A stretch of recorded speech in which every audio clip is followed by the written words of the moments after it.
So we're on the page number 100 and the last paragraph. What to do in between the meditation sessions. Within the 24 hours, if we speak about the daily practice,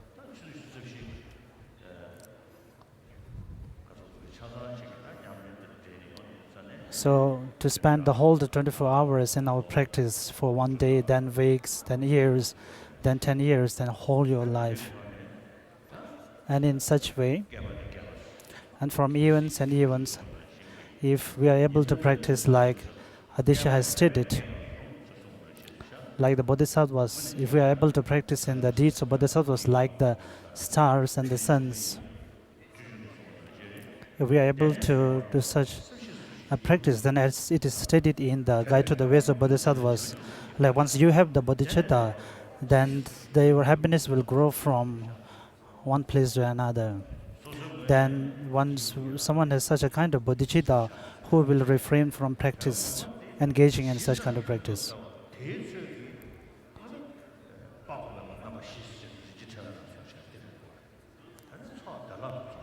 So the power of accumulation, the merits, depends on your motivations. And it also depends on the conditions, which makes a big difference in guiding towards. And such a kind of feeling which has been supported by the wisdom, and if such a kind of skillful means which has been supported by the wisdom, then it could directly lead to the enlightenment.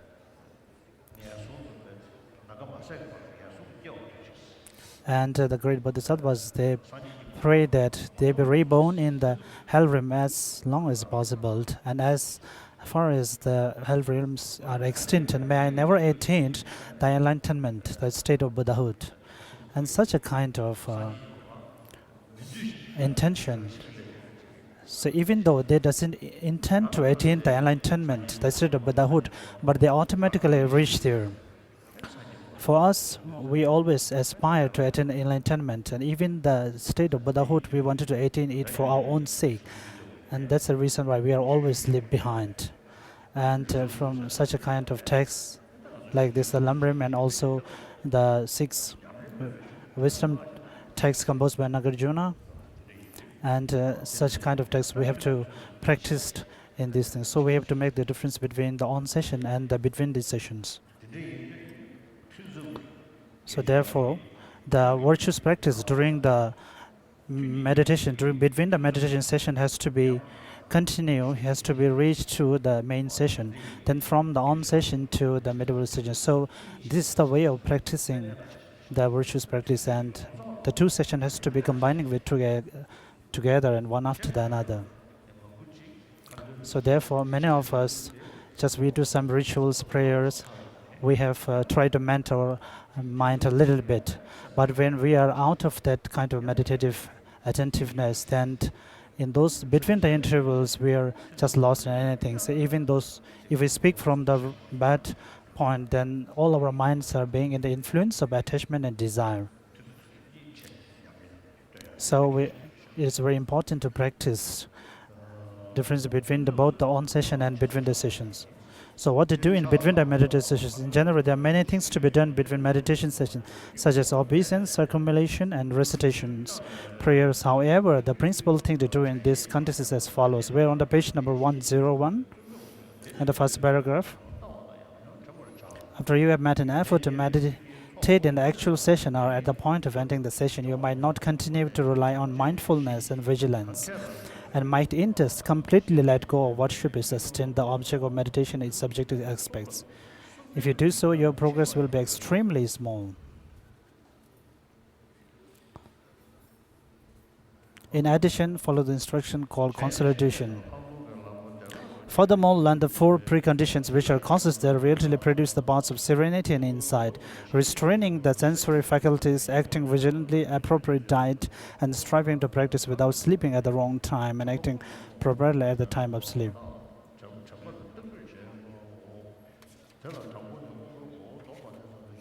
First, restraining the sensory faculties. There are 5 parts to this section. The first of which is that which you restrain the sensory faculties.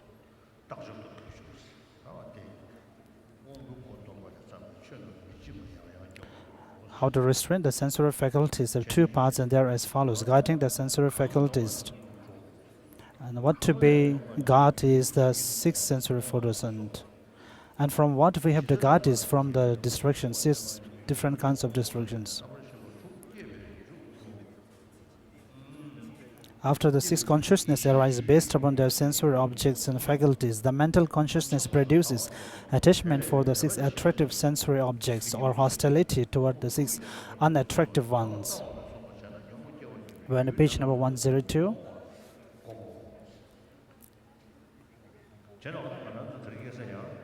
So therefore nowadays we sometimes, when we watch the televisions, when we browse through the internet, through the different technologies to see what's happening all over the world in the news, and such kind of things are,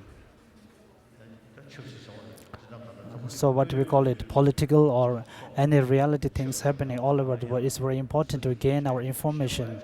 This is something that we need to do. But other than that, a source of distractions, just to watch some movies or songs, if you pay much attention to it and if you are attached to it, then it is a source of distraction. And it is a great obscuration and obstacle. Even for myself, when somebody gifted me some television sets, even I have some, but I have been over 3-4 years, I have never seen any kind of television. When I have time, I used to read the texts and sutras, and I used to listen to the news, especially the BBC news. What is being broadcasted in BBC is very real and true. Whatever happening in all parts of the world is very immediate, I can reach it to. But without watching the television, it has been about 3-4 years, and I find it's not much beneficial to watch television. So like for you, even inside the monasteries, when you have used computer sets, from the using of computers and these things, of course there is a beneficial qualities, and you can use it for good, reasonable. But if you use it as a distraction, then it is a great obscuration for your practices and attaining the enlightenment. It will be a source of distraction for your five sensory faculties, five sensory consciousness. So then it's even better that you just go out of the monastery and live a normal lay life. There won't make any difference. But since if you are inside the monastery, claiming yourself as a monk who has left your homes, then you have your mannerism, your behavior should be compatible to that. Even the teachers, abbots, disciplinary masters, so everyone has to think about it without forgetting. So they have to remind the monks at time and again about these things.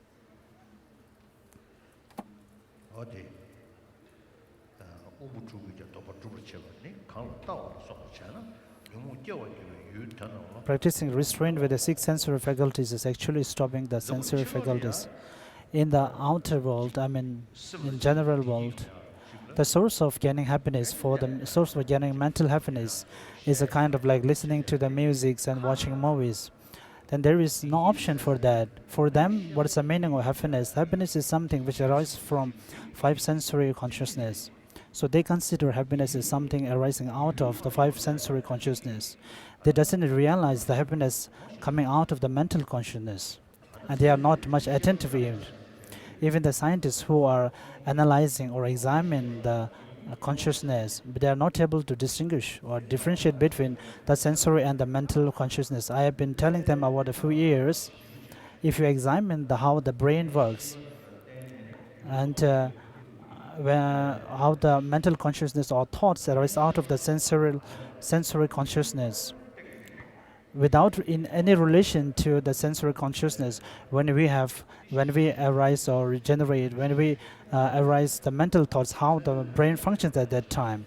And nowadays some scientists are paying some attention to it. But in general, in the Western countries, as we say, the science generally comes from Western countries. And when they speak about consciousness, they meant mainly for the five sensorial consciousness.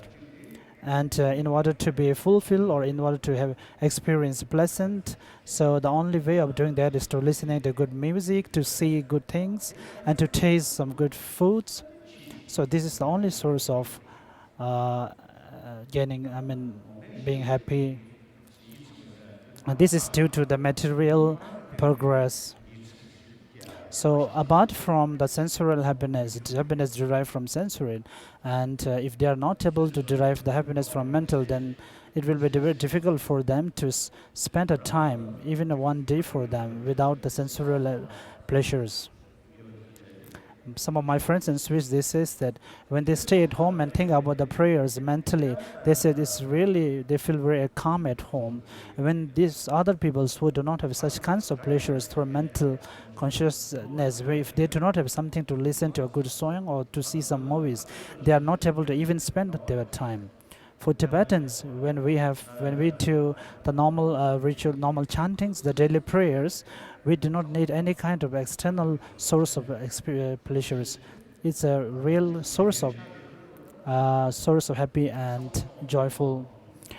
And even when we become old, it really helps us in mentally thinking about ourselves.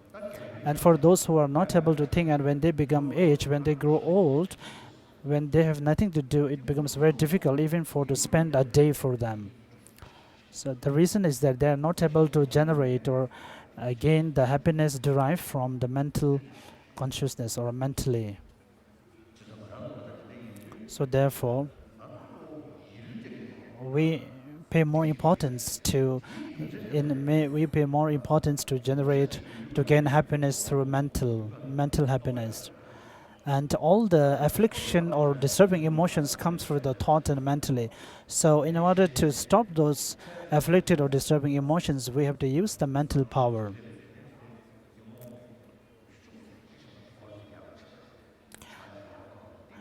But even if you have some sensory pleasures, the afflicted disturbing emotions may not be so strong at for a moment. It is something like you have forgotten your worry, but it's not that you have decreased or you have lessened your worries.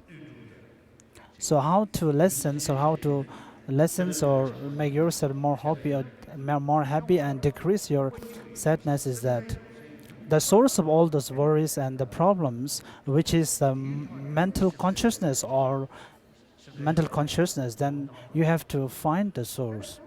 So which is the mental thing. So if you're able to find the happiness out of it, then you will gain the genuine happiness. Then just a general description of having some pleasant feelings of sensorial happiness is something like taking a painkiller medicines. Even during that, while you take the painkiller medicine, you feel a kind of relief, but in reality, it was not a genuine relief.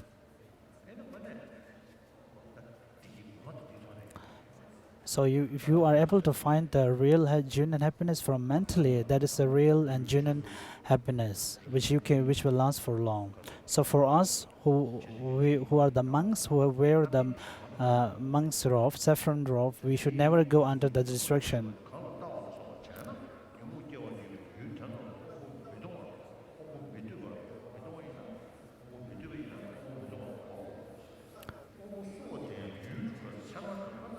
For instance, if you don't let to engage those sensory objects, that will produce afflictions when, for instance, look at.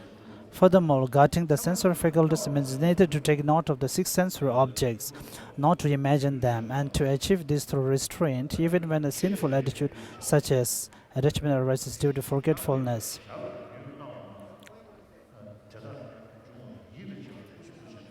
An abundance of afflictions. Take note of refers to perceiving and paying attention to the intentional or unintentional appearance of sensory objects, such as forms that you should not look at. Imagining can refer to the mental consciousness, apprehension of sensory objects that produce attachment, hostility, and ignorance. The real practice of Dharma comes during between the sessions. If you're really a practice of the Catholic practitioners, then they kneel down and they close their eyes and they pray to the God. But when we come to a Buddhist temple, if you are inside a temple, you pray and do the practice. So, but when you're outside, then you have no practice. So the real practice of Dharma is not just during the session, but during the between the sessions you have to practice it. Restraining means protecting the mind from being afflicted and then setting it on something that is ethically neutral or virtuous. Here, the time for setting the mind on something that is unobscure and ethically neutral is not when the mind is apprehending a virtuous object of meditation, but at other times, such as during physical activities.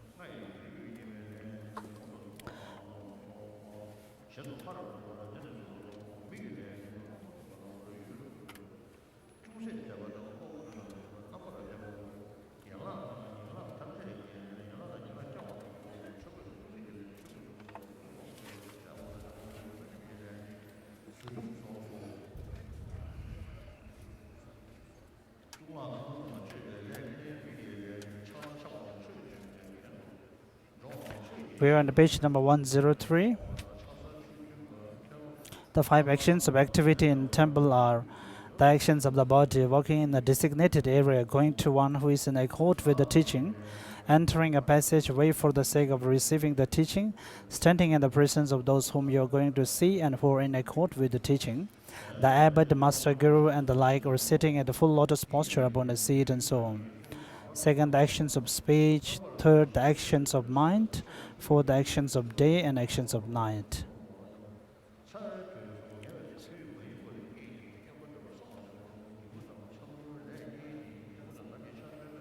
Both of these refers to not sleeping in the daytime or in the first and last periods of the night. This also refers to physical and verbal actions. Furthermore, the above statement, sleeping in the middle period of the night, refers only to actions of night and actions of mind. Acting vigilantly with respect to the foundation, this is being prescribed mainly for the monks or the celibate ones. And even for the lay people, it will be, we have to practice something similar to that one. Acting vigilantly with respect to the above mentioned 10 foundations is as follows. When you begin either moment or activity, right from the outset, act conscientiously and establish mindfulness with respect to that action. Imbued with both of these, analyze the elements of the situation and analyze how you should proceed, then think about and arrive at an understanding of the situation in light of what you have concluded. In this regard, there are 4 elements. The first element of basis,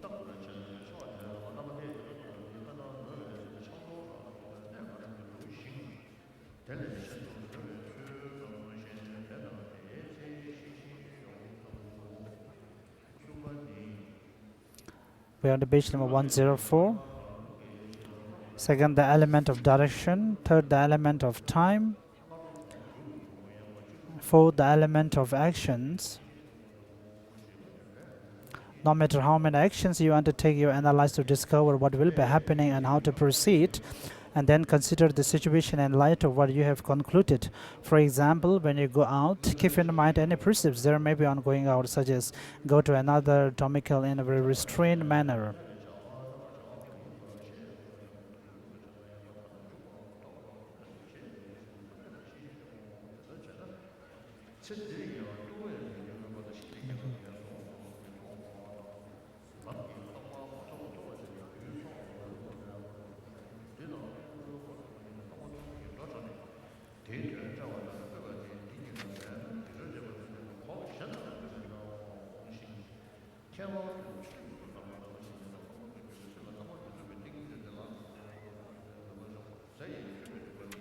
So we are on the page number 105. Appropriate diet. And appropriate diet has 4 attributes: not eating too little, not eating too much, eating digestible and wholesome food,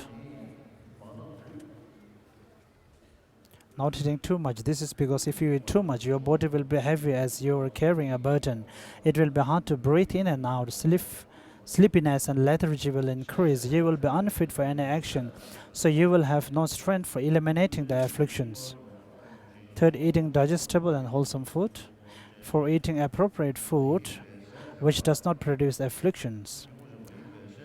With such food, you do not create misdeeds and you stay happy. Moreover, the remedy for craving food lies within meditating on the force of food. There are 3 faults: the fault that arising from the causes of enjoyment, Second, the fault that arises from digesting food. Contemplate how food produces such elements of the food as flesh and blood after it is digested in the middle or the last period of the night. Third, the 5 faults that come from looking for food. The 5 are as follows. The first, fault of procurement. While being tormented by heat and cold, you must make great effort in order to procure food and assemble its causes. Second, the fault of ruining close relationships. Even close relatives such as fathers and sons will dispute and fight with one another for the sake of food. The third, fault of insatiability. Fourth, the fault of lack of independence. Those who eat others' food experience much suffering when they fight with opponents on behalf of their leader. The fault that arises from wrongdoing. Despite all of this, there is some benefit to food. After all, the body depends upon it. Eat your food after you think. Since it is not correct to rely on food just for the sake of my body's maintenance, I will conduct myself in a pure manner in dependence on my body's maintenance. Benefactors and those who actually carry out acts of charity work so hard that their skin, flesh, and blood drive. Then they make their gifts with a wish for a special result. Also, Nagarjuna's friendly letter states, with an understanding that food is like medicine, eat it without hostility or attachment, not for haughtiness, might, or robustness, but only to maintain your body.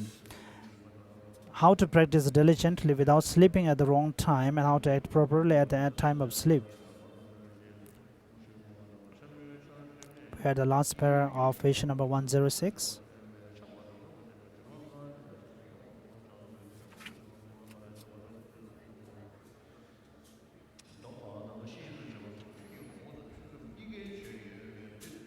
We're on the page number 107. There are teachings both for meditation sessions and for between meditation sessions with regard to restraining the sensory faculties and acting really gently, as well as this section on making effort to practice instead of sleeping.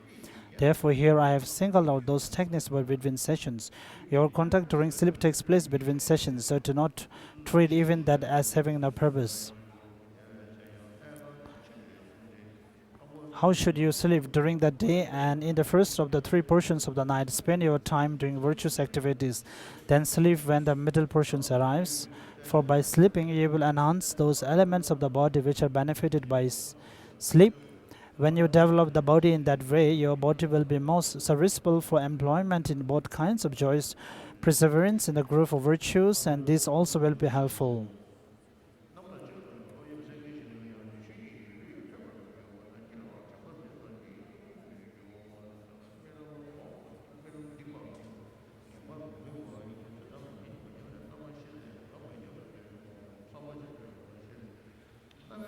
There are 4 kinds of thoughts with which to fall asleep. The idea of elimination.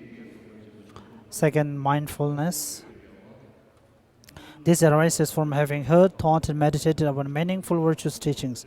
Pursue this practice until you have fallen asleep. And when you sleep, you have to generate a virtuous mind. If possible, try to meditate the compassion or Buddhicitta. Then if you are a little bit familiar with the tantric and deities, then if you can also visualize those, it will be very beneficial. Even during the time of sleeping, if you are able to recollect your virtuous activities, and even when you wake up in the morning, the first moment where you wake up, the virtuous, positive and virtuous minds will generally occur by itself. The 4 kinds of thought with which to fall asleep. The idea of illumination. Second, the mindfulness.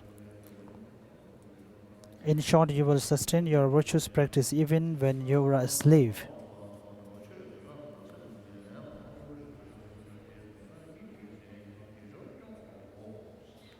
Third, the vigilance. If you're someone who has practiced the tantric through the yoga of sleeping, and if you're able to recognize the dream as a dream during the dream while dreaming, even while dreaming you'll be able to practice. Even while dreaming, you will be able to dream independently. And most important, even during the sleeping or during dreaming, you will be able to meditate on certain aspects. For the idea of rising, this is three aspects. First, do not let the mind slip into a state of being completely overwhelmed by sleep. Instead, sleep very lightly like a deer, with the mind imbued with joyous perseverance. This will prevent heavy sleep and you will be able to awaken without oversleeping. Second thing, I will always practice staying awake as the Buddha taught, and then with great effort develop an aspiration to this end. With this, your sleep will now deviate from the sleep of a lion with the Buddha permitted. Third thing, just as I joyously preserve at cultivating virtues and not sleeping today, I will do the same tomorrow as well.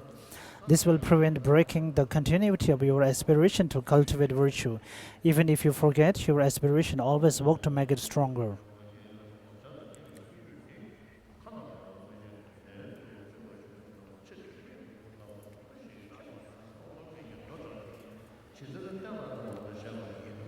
This concludes the explanation of what to do in between the sessions.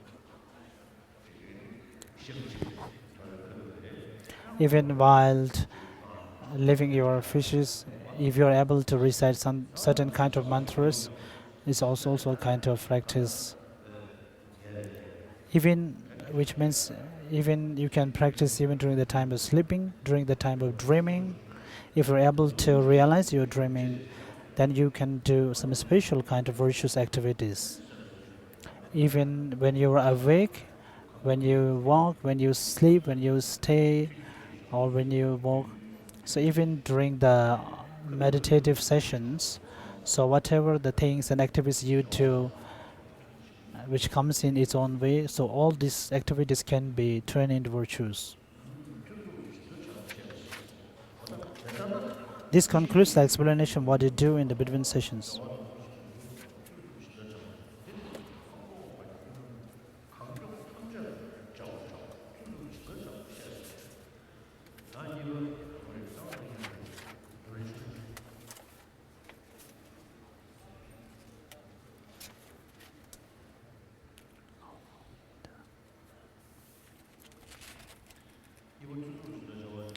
Second, what to do? This is now middle length Lamrim, page number 34. What to do during the periods between sessions.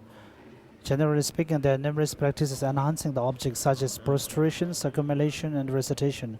However, the main point is that if you make an effort at the essence of the session, and then during the intervals in which you will leave the session, you will let go carelessly without relying on mindfulness and introspection regarding the observed object and aspect, which are the causes of sustaining the meditation, the outcome will be very little.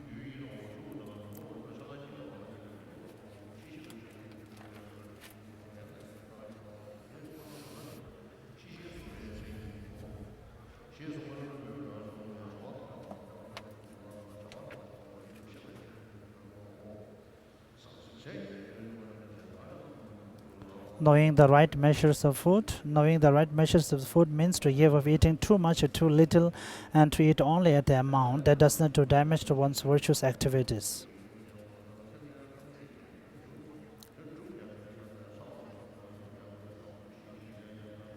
In friendly letter, it also says, we are on the page number 35. Reasoning that foodstuffs are like medicine, depend on them without attachment or hatred.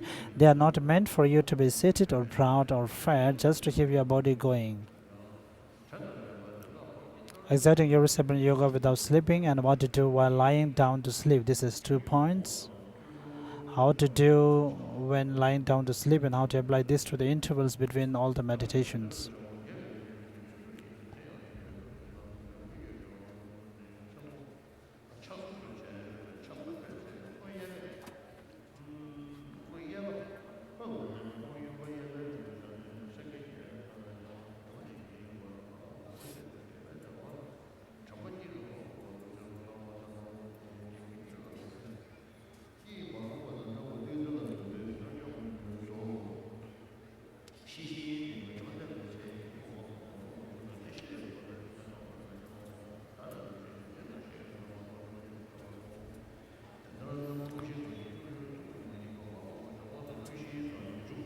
These are 5 points: the time to lie down, the behavior of sleep, the mindfulness, introspection, the discrimination of getting off. The discrimination of getting off consists in projecting the thought, I will get off at this and that time.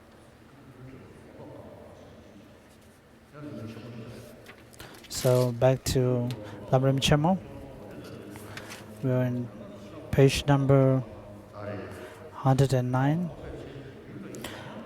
Refuting the misconceptions about meditation, there are persons who have not begun to recognize that the classic scriptures, the Tibetan term Gom, the meditation, which some people refers to as just the stabilizing meditations.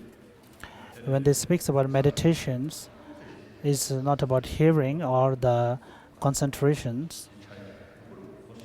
So people may be misguided or misinformed that the term meditation may be just referred to only for stabilizing meditation.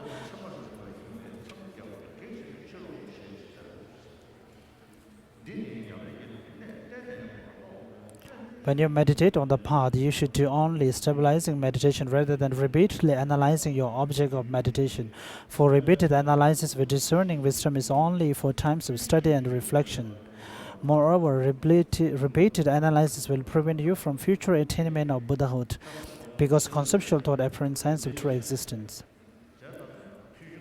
Study and reflection and concentration is the causes of generating the meditations.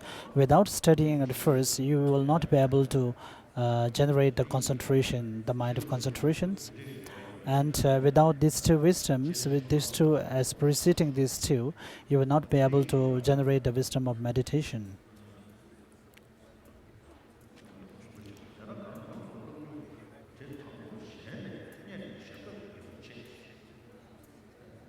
This is a nonsensical chatter of someone who is utterly ignorant of the crucial points of practice.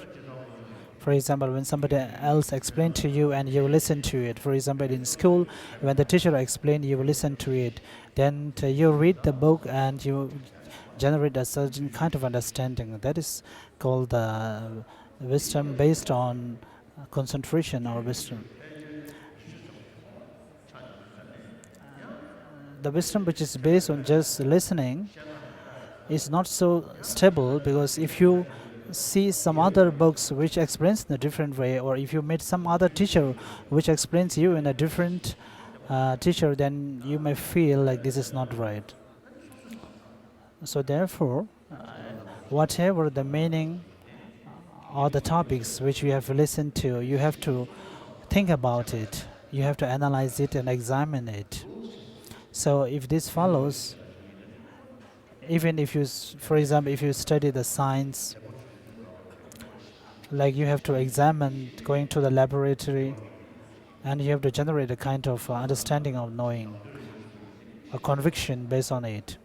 Even for the Buddhist studies, you will need to generate a conviction out of thinking and analyzing, looking at neighbors, looking at your roommates. If you have a roommate who is very short-tempered, if you have a friend with your room who is very short-tempered, then whether you will be happy or not. If you have a roommate or a neighbor who is very kind and compassionate, so if you have compared to these two neighbors, one which is very short-tempered and one which is very compassionate, then try to see who among them two are more happy. So then naturally you will come that the more compassionate one will be very happy, and the one short-tempered will be never be happy. The one who is compassionate, you will see that even his room or the home will be something like the filled with the aroma or the air of compassionate and the love. Even if you just remember or the person who is short-tempered, you feel yourself angry or not happy. So in this world, we have about 70 billion people. All the people are same as they wish for happiness and doesn't wish of suffering. There is no one who doesn't cause the suffering for themselves intentionally, but ultimately everyone suffers. The real thing is they does not able to differentiate the cause of the suffering and the happiness. And maybe the reason is that when the conditions and the causes come temporarily, they look in this way as the conditions, the causes come by themselves, and they are not able to understand the causes properly, and not able to engage in the causes which are relevant or which are compatible to the effect. And even though they need the happiness, but they doesn't engage in the causes of the happiness, and the sufferings continue to come without any break. So if you analyze, or if you think in this way, then the thinking, the wisdom arises out of thinking will come to you.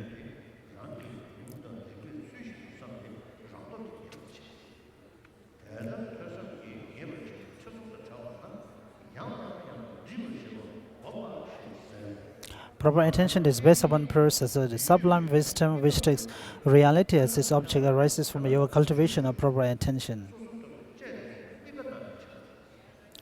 We're on page number 110.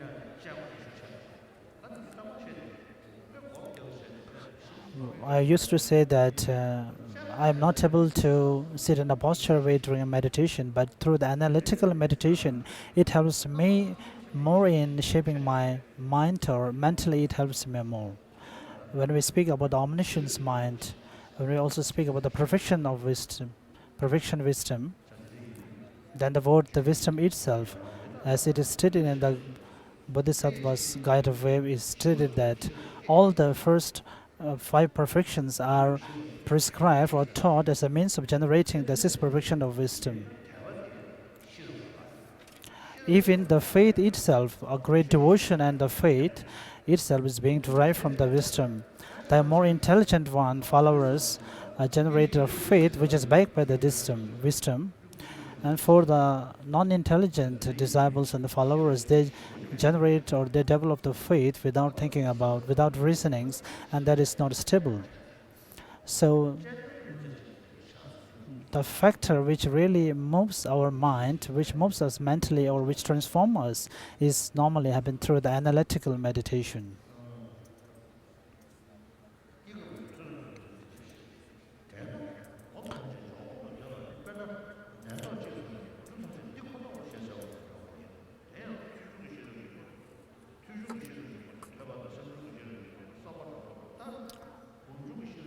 Just as study must precede the wisdom that comes from study, and the reflection must precede the wisdom that comes from reflection, so too meditation must precede the wisdom that comes from meditation. Therefore, it is said that the wisdom that comes from meditation is a product of the wisdom that comes from reflection. Thus, the depth of the wisdom that comes from your studies is commensurate with your studies. The breadth of your reflection is commensurate with this wisdom, while the depth of the wisdom that comes from your reflections is proportionate to your reflections. The magnitude of your practice of meditation corresponding to the depth of your wisdom and reflection, while your ability to stop faults and achieve good qualities is commensurate with the practice of meditation. Therefore, the scriptures and their commentaries say that study and reflection are very important for the practice of meditation.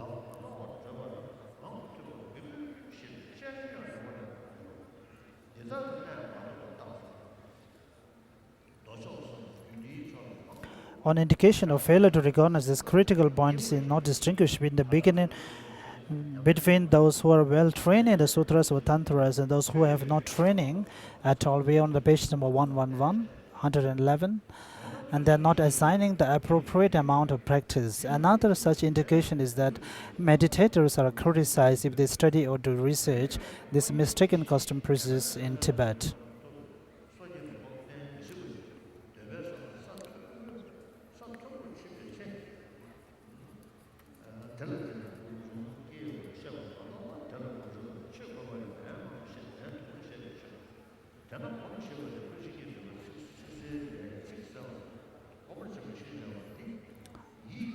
Meditating is making the mind take on the state or condition or the object of meditations.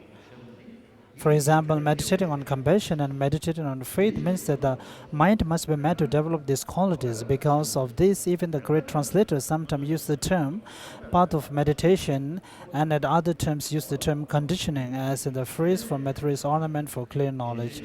the paths of seeing and conditioning. Condition and meditation are synonyms. Furthermore, Venerable Maitreya says, as for the branch of certain differentiations, the path of seeing and the path of meditation, it is repeated reflection, comprehension, and definite discernment that constitute the path of meditation.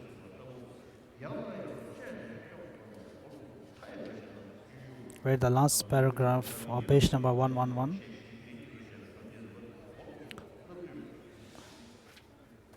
I compose this in order to condition my own mind. We are on page number 112. Therefore, meditate continuously on any distribution, protection, purification, or enhancement of your body, resources, or merit. So the second question.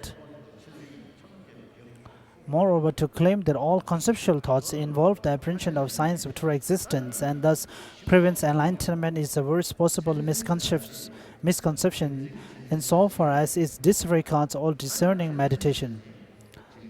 When we speak about conceptual thoughts,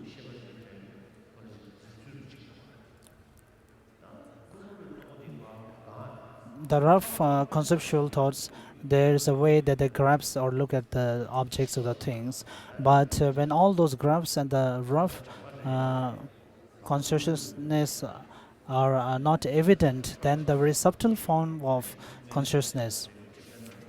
There's also classification of recollection and memories, even at such subtle level of consciousness.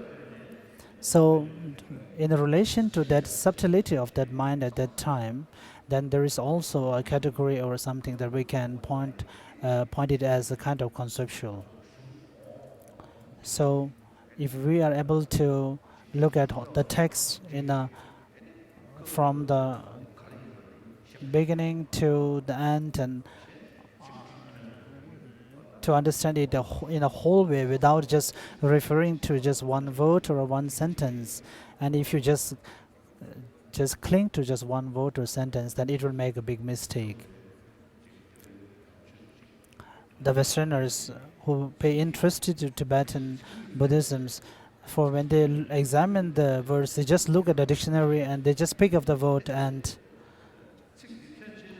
so when this word comes, they always think that the meaning is always the same. For example, the Tibetan word Dundam comes, which means the ultimate. In the sutra and the provision wisdom comes, then this term Tibetan word Dundam, ultimate, only means like ultimate truth. For example, in the Madhyamika school, sometimes the relativity of ultimate also comes. Even in Tantra, the same word comes for different explanations. In the practice of absorption, even for the same word, ultimate or Dundam, it can refer to different kind of philosophy and treatise and different meanings. Even the word may be same for all.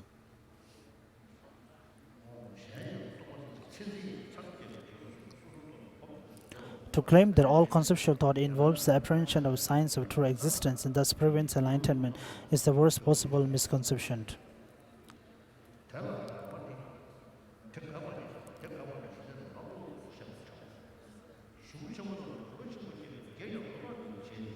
This is also a major cause of teaching's decline, because those who have this misconception do not recognize the classic scriptures and their commentaries to be instructions and therefore belittle their value.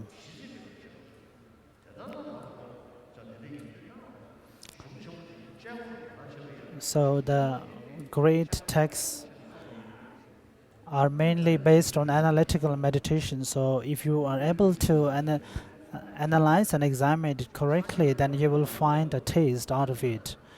The great texts composed by Nagarjuna and other great Indian masters. So without having such kind of examine power or intelligence, if you just follow by your faith or just as an instruction by your teacher and a master, then when some arguments comes or arise, my teacher just says this and I swear to it. So this is not based on reasoning. It's very important that we have a reasons to prove that this is this, and a kind of reasoning for self, like if you visualize yourself or think yourself. For example, as stated in Bodhisattva's Guide of Wit, the faults of self-centered feelings, the logical reasonings are collected from all the round. When Shantideva explains the self-centered feeling as the source of all the faults and ignorance, he uses all the logicals from the all perspectives. So that is the power of intelligence to put into use to prove logically with reasonings. So if that is not the case, then our brain is of no used.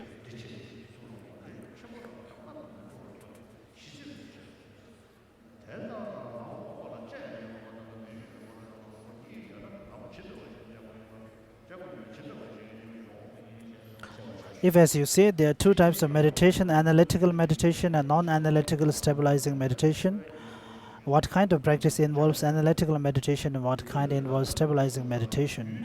Reply, I will explain this. Analytical meditation is necessary for meditation such as those on faith in the teacher, the great importance and difficulty in obtaining leisure and opportunity, death and impermanence.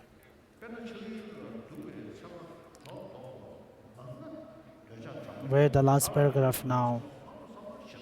Similarly, when you think often about the unattractive characteristics of your enemy, you produce intense hatred. It is the same in the case of your meditation on any of these types of practices.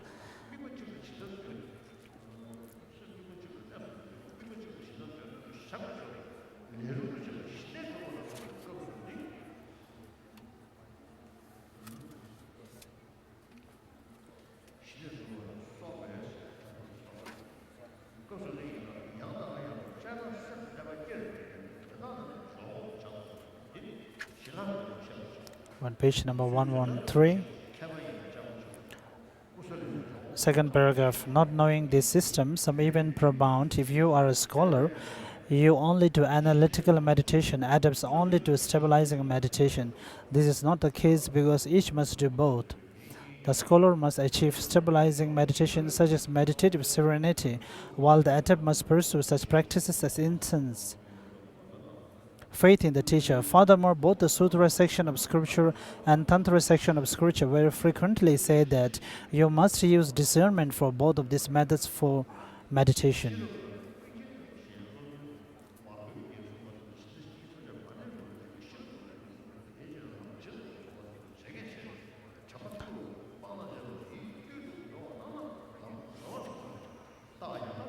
Where the last paragraph now.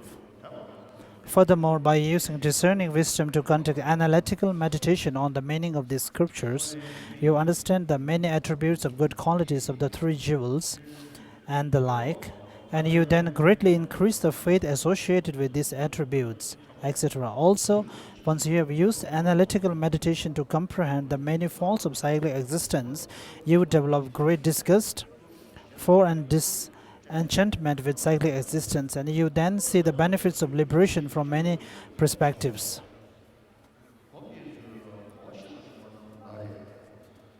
We're in page number 114.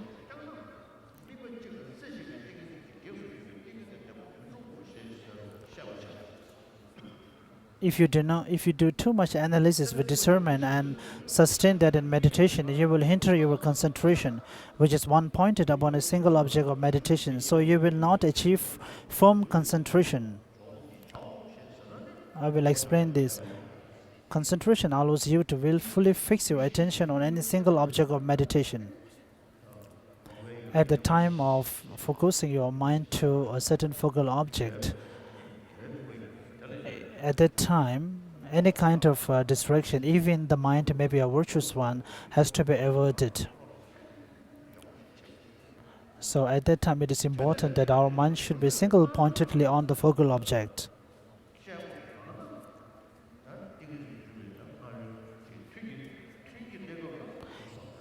Even during this is the way to think during the meditative sessions.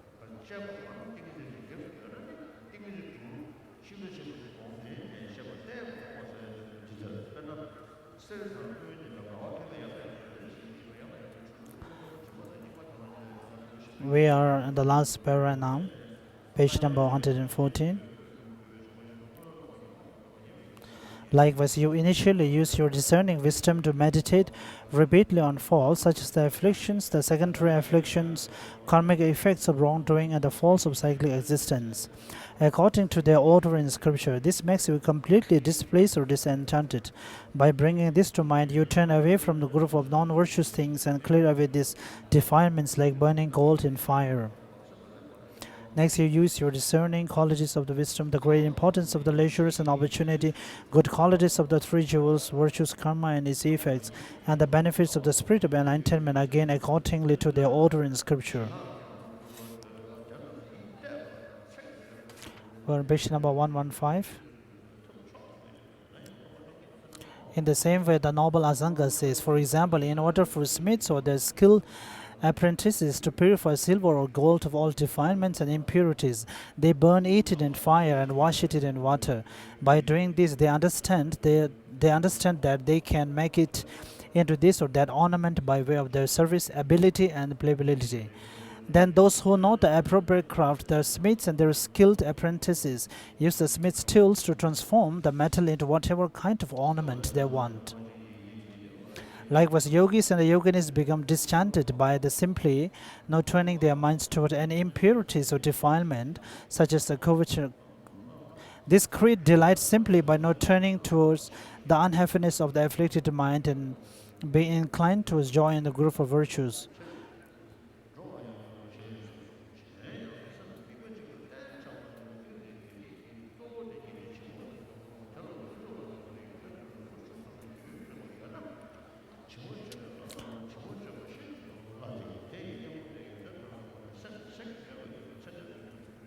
Therefore, you will easily attain the firm concentration which pleases the learned to a degree commensurate with your cultivation of the trainings, beginning with faith in the teacher and ending with the engaged spirit of the enlightenment. Not only must you sustain stabilizing meditations after you become free of both excitement and laxity, but you must also sustain analytical meditations. Because of this, we are on page number 116.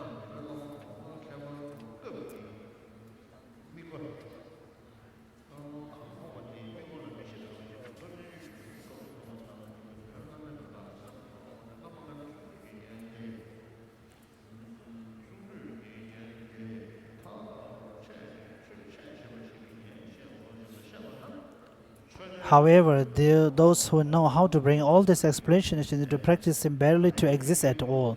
Therefore, you should also create another concise presentation of what to sustain in meditation.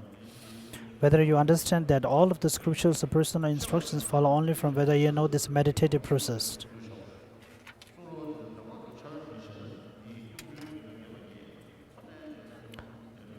Therefore, there is a need to establish this in a more detailed manner.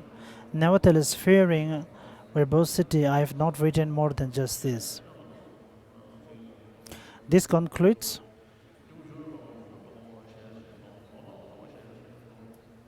the explanation of refutation of misconception concerning the matter of sustaining meditation.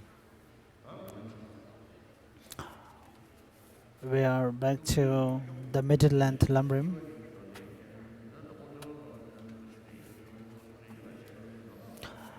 Well, page number 36, in ornament for Mahayana Sutra, it says here, first of all, proper mental attention arises in dependence on study, and from proper mental attention, again the exalted wisdom with the meaning of perfect reality as its object arises.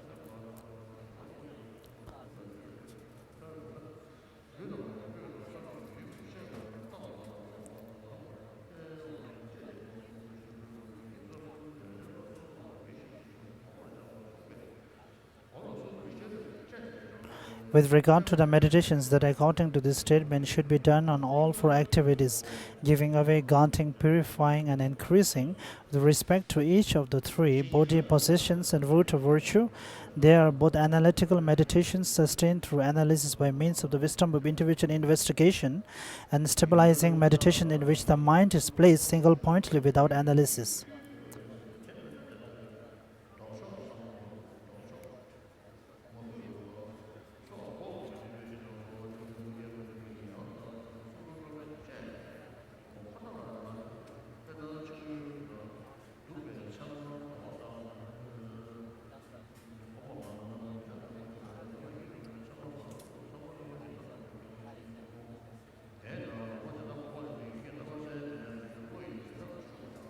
We are on page number 37.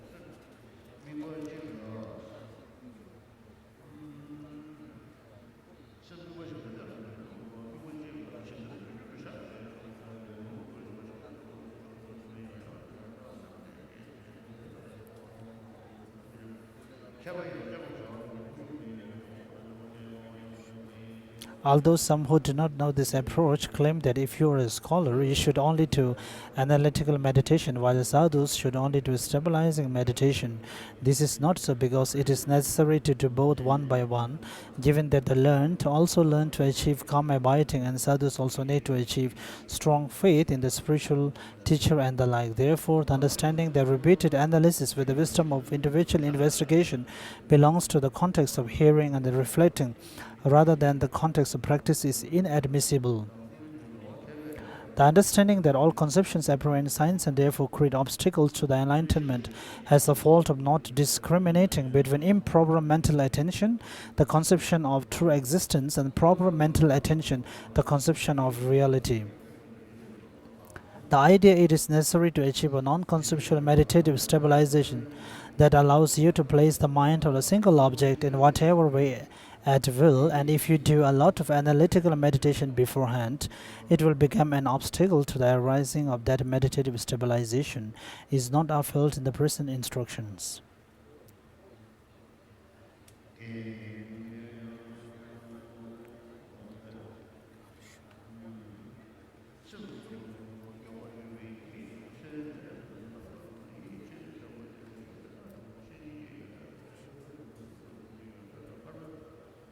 Similarly, just as the mind turning away from unwholesome side emerges cleansed of defilements on the occasion of meditating on the positive qualities of the spiritual friend and the preciousness of the freedoms and endowments, the positive qualities of the three jewels, wholesome actions and their effects, and the benefits of bodhicitta. By meditating on these positive qualities again and again with the wisdom of individual investigation, the mental attention of the mind becomes most or sincere, whereby it is like washing gold with water. Through the mind approaching the wholesome side and delighting in it, the mind is moistened by the virtuous qualities. When it has been transformed in that way, whatever you wish to achieve, whether calm abiding or a special insight, will be achieved without difficulty when the mind is focused on it. That is why such analytical meditation is the best means of achieving a non-conceptual meditative stabilization. This is how Arya Sangha also put it. By way of analogy, when a smith or a skillful apprentice burns gold or silver in a fire and washes it with water a couple of times in order to discard all impurities and slag, it becomes supple and workable for this and that ornament. Their method makes very vivid in this regard. Through their know-how that of a smith or a skillful apprentice, any manner of ornament desire is then met with their smith's tools. Furthermore, the main adverse condition to the main mind abiding on an object continuously is twofold: laxity and excitement. If you have a strong and constant awareness that sees the positive qualities of the three jewels and so forth, it is quite easy to overcome positive qualities.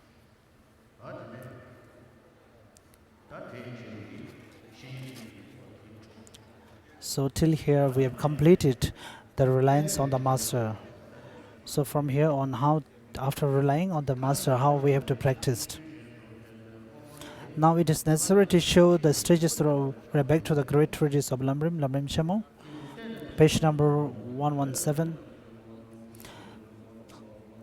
The stages of how the students train their minds after they have relied on the teacher. The stages it has stood an exhortation to take full advantage of a life of leisure and opportunity. How to take full advantage of a life of leisure and opportunity. First, taking full advantage of a life of leisure and opportunity is explained in terms of three aspects: identifying leisures and opportunity, contemplating its great importance, and contemplating the difficulty of attaining it.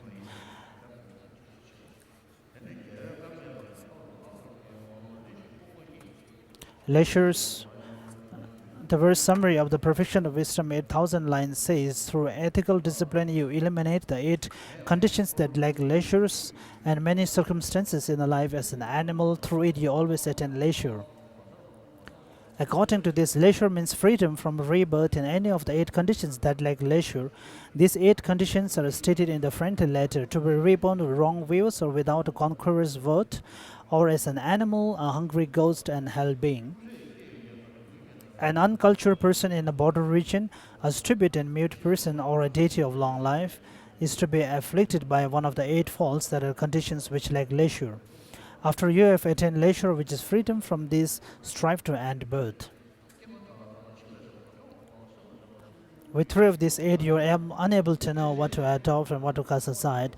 Being reborn in a broad border region in which the 4 types of followers are not active, being mute, stupid, and having incomplete sensory faculties, which means incomplete limbs, ears, and so on, and lacking a conqueror's word, meaning both where a Buddha is not arisen. If you have a wrong view, which misconceives the 3 jewels, karma and its effects, and former and future lives as non-existent, you do not believe in the sublime teachings.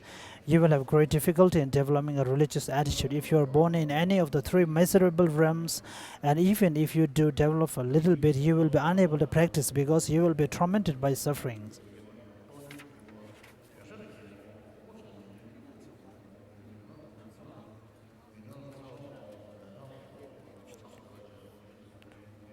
We're page number 119. The second outline, opportunity. The 5 aspects of opportunity that pertains to yourself. According to the Sarvarga levels, the 5 are being human, being raped, being born in a central region, having complete sensory faculties, having irreversible karma, and having faith in the source. Being born in a central region means that you are born in an area wherein the 4 types of followers are active. Having complete sensory faculties means that you are not stupid or mute and that you have your main limbs, secondary limbs, eyes, ears, and the likes intact. Having reversible karma means that you have not done or caused others to commit the 5 deeds of immediate retribution. Faith in the source means that you have faith in discipline, which is a root from which all mundane and super-mundane virtues arises. Here, discipline refers to all 3 scriptural collections. These 5 are called aspects of opportunity that pertains to yourself because they are included in your mind stream and are favorable conditions for practicing the teaching.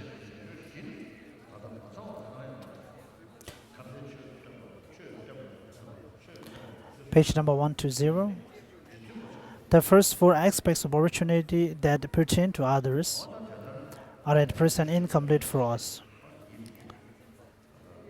So in summary, they are the 18 factors of leisures and opportunities,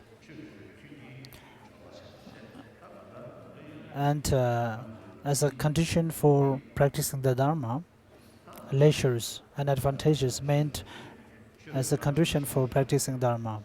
And as I have stated yesterday, we have to contemplate, we have to think through with the power of our intelligence, through the analytical or examine with our wisdoms.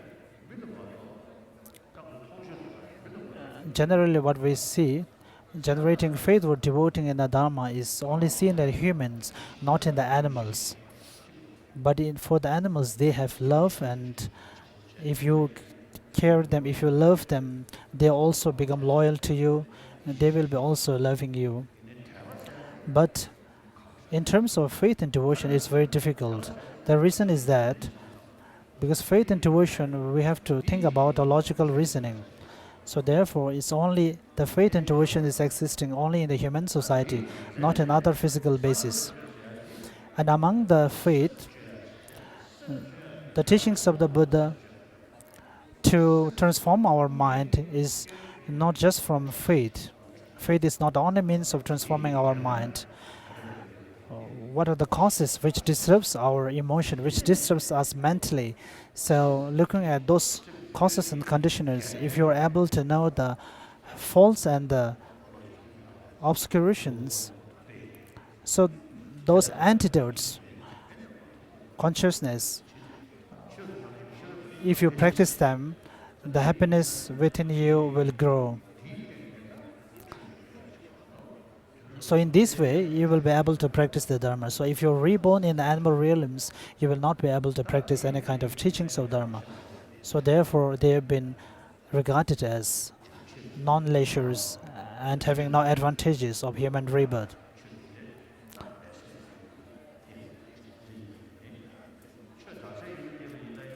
So even if you are born in a place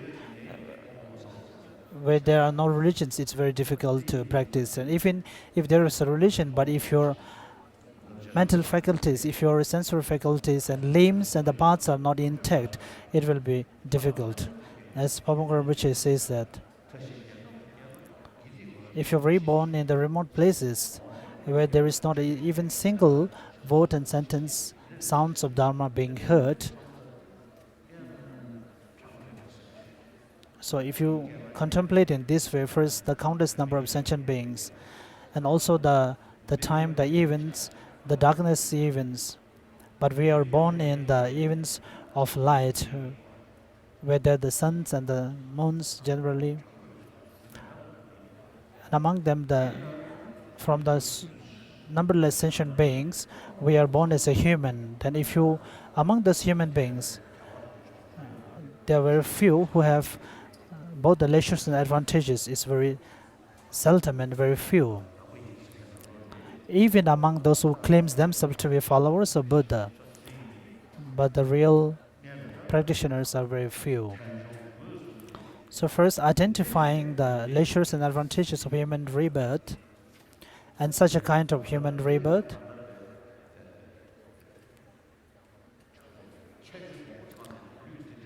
that kind of human rebirth, which possess all the qualities, you have to visualize, you have to think that we are very fortunate to have attained such a human rebirth. So we have to take the essence out of it. And the way to take the essence out of it is practicing or training our mind.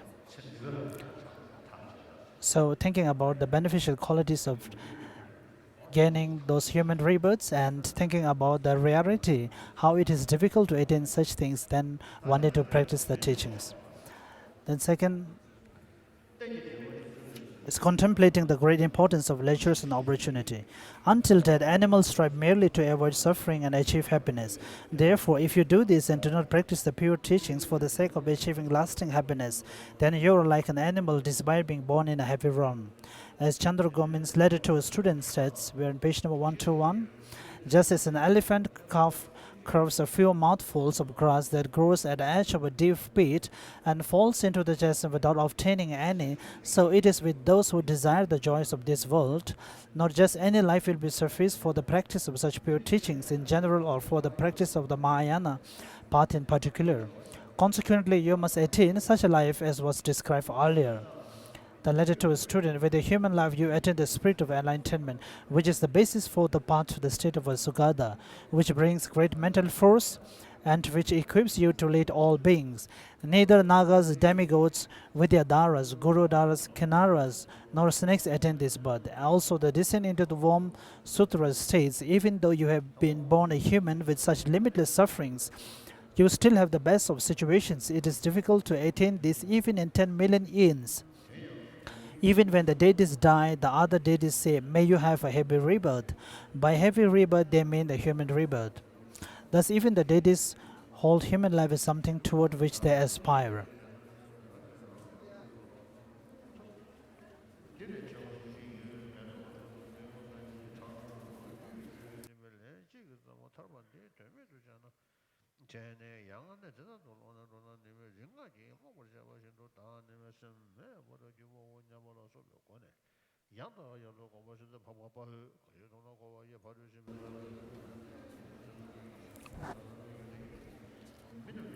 On page number 122, as Arya Sura says, human life plants a seed for going beyond cyclic existence, the supreme seed of glorious enlightenment. Human life is a stream of good qualities, better than a wish-granting jewel.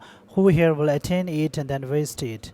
And also engaging in the Bodhisattva deed states, there is nothing more deluded and nothing more confused than for me to have found such leisure and yet not to cultivate virtue.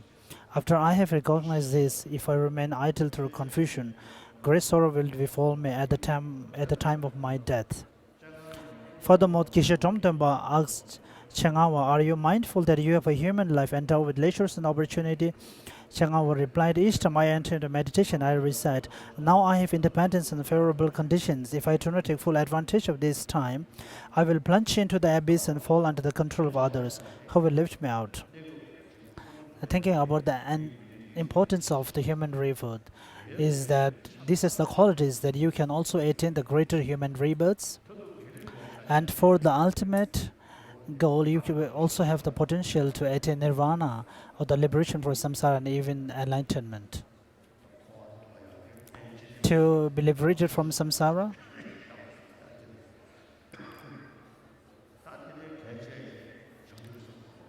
and more important is to practice the mindful enlightenment, the bodhicitta mind. The kind of bodhicitta, the powerful bodhicitta that we can generate it on a human rebirth, human being, can never be generated any other kind of physical basis.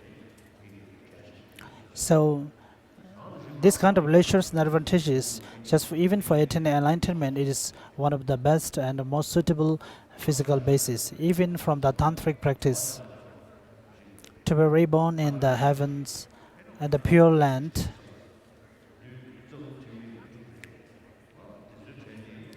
those kind of bodhisattvas who, while attaining the clear light, the meditative state, so the human rebirth with all these qualities is considered important even for them.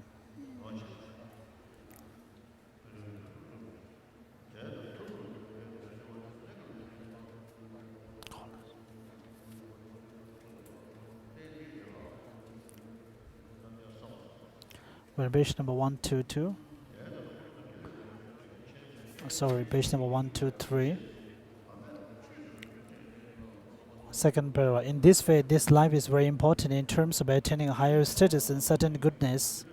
If I were to waste it and not strive day and night to create the causes of these two goals, it will be as if I were returning empty-handed from a land of jewels. And also I will be bereft of happiness in the future and will not obtain a life of leisure. Without leisure I will undergo continual suffering. Thus what kind of self-deception is worse than this?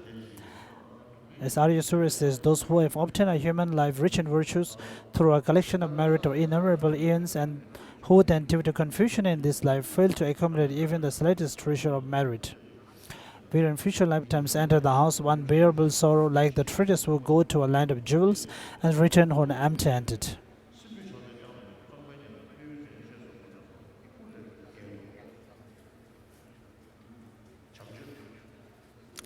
Blessing for tea.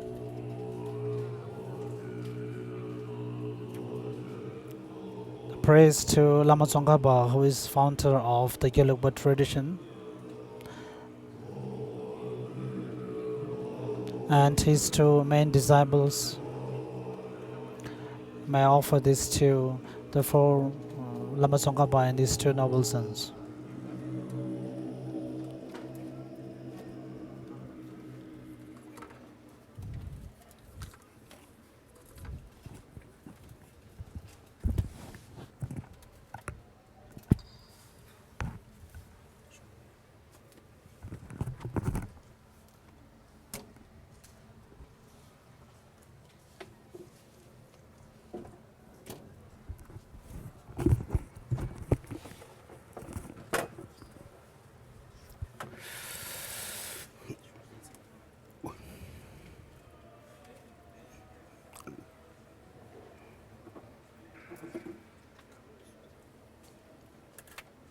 Unity.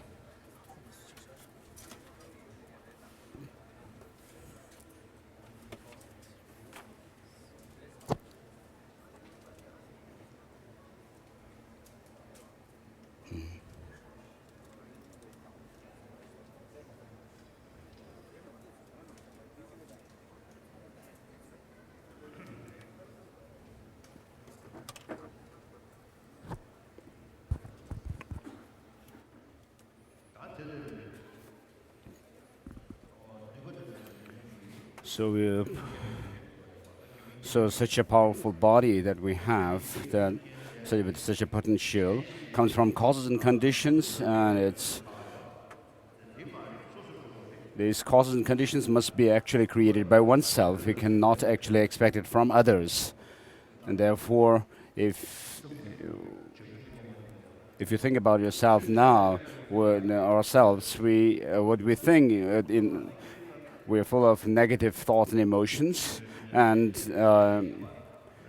then what we do is create negative actions, so that we would actually suffer in the future. So we as religious and Dharma practitioners, if we are like this, then how there's no need to mention about how the people who have no Dharma would act in their life. So we all have some enthusiasm or interest in practicing the Dharma, but we say, oh, this life I have not been able to create or causes for Dharma practice, or we say, or this year I have not been able to do, or then I will practice Dharma in the next years or next days and so forth. We kind of delay in our practice of the Dharma. So Dharma practice is not about changing our attire, but we have to think the long-term effect, long-term benefit, and most importantly, we have to reduce this self-cherishing and thing. All of us, including yourself, are in the same boat and not wanting suffering but wanting happiness. And so we think about bodhicitta. Of course, the real bodhicitta explanation of genuine bodhicitta will come later. But if you have a good heart, even a degree of good heart, then you will actually be able to reduce anxiety within yourself. And because of that, it will reduce. You will have reduced or less, more peace of mind. And so we have to make our goal as the cultivation of bodhicitta right from the beginning, and be able to actually take the rest of the practices that we are going through as requirements, preliminaries to that cultivation of bodhicitta, and so which is very precious. And so next, 124, contemplating the difficulty of attaining leisure and opportunity. Lamrim. Moreover, whether you start from a happy realm or a miserable realm, it is difficult to obtain such leisure and opportunity. For the Buddha states in the basis of discipline that those who die in the miserable realms and are reborn there are similar in number to the dust particles on the great earth, whereas those who are reborn from there into happy realms are similar in number to the dust particles on the tip of a fingernail. Furthermore, those who die the dust in both types of happy realms, human and divine, and are reborn in the miserable realms are similarly in number to the dust. Similar in number to the dust particles on the great earth, while those who die in happy realms and are reborn there are similar in number to the dust particles on the tip of a fingernail. Why is a human life, leisure, and endowment so difficult to obtain? It is because beings of the happy realms, humans and the like, are frequently involved in such ignoble activities such as the 10 non-virtues. Because of this, they are reborn in the miserable realms. As Aryadeva's 400 stanzas states, humans, for the most part, are involved in things ignoble. Therefore, most ordinary beings will surely go to the miserable realms. And engaging in the bodhisattva deeds on page number 25 says,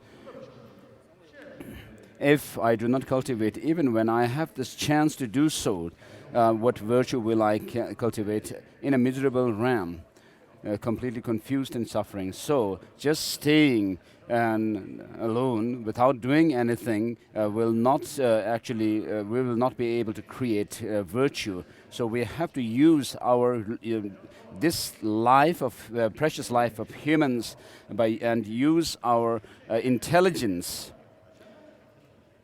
So therefore it says, if I do not cultivate virtue, even when I have the chance to do so,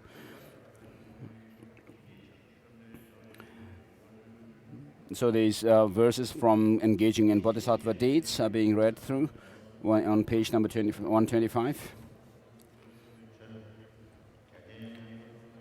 when I experience the suffering of the miserable realms, I will be extinguishing previous bad karma, and then I will be reborn in a happy realm. Hence, getting out of miserable realms is not difficult. The reply to this: while you are experiencing suffering in the miserable realms, you are constantly accumulating sins. Therefore, although you may die in the miserable realm, you will continue to be reborn in miserable realms. Because of this, getting out of the miserable realms is difficult, and there's engaging in the bodhisattva deeds says this. Experiencing only the effects of that karma, you will not get out. While experiencing the effects, you create other sins.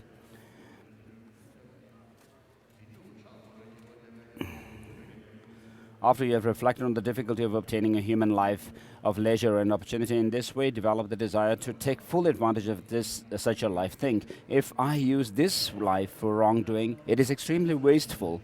In light of this, I will spend my time practicing the sublime dharma. And Nagarjuna's friendly letter states these.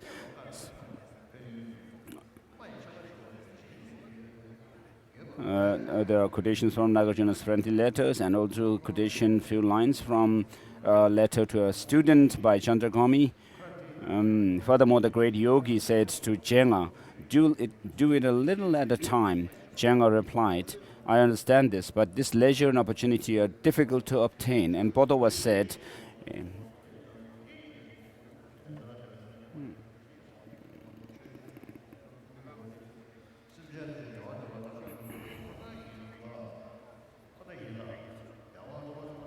and so meditate until you attain attitude indicated in these stories. In order to develop this sort of fully qualified desire to take full advantage of a life of leisure, you must reflect on its 4 elements as follows. So what is said in the engaging in bodhisattva deeds should be given thought.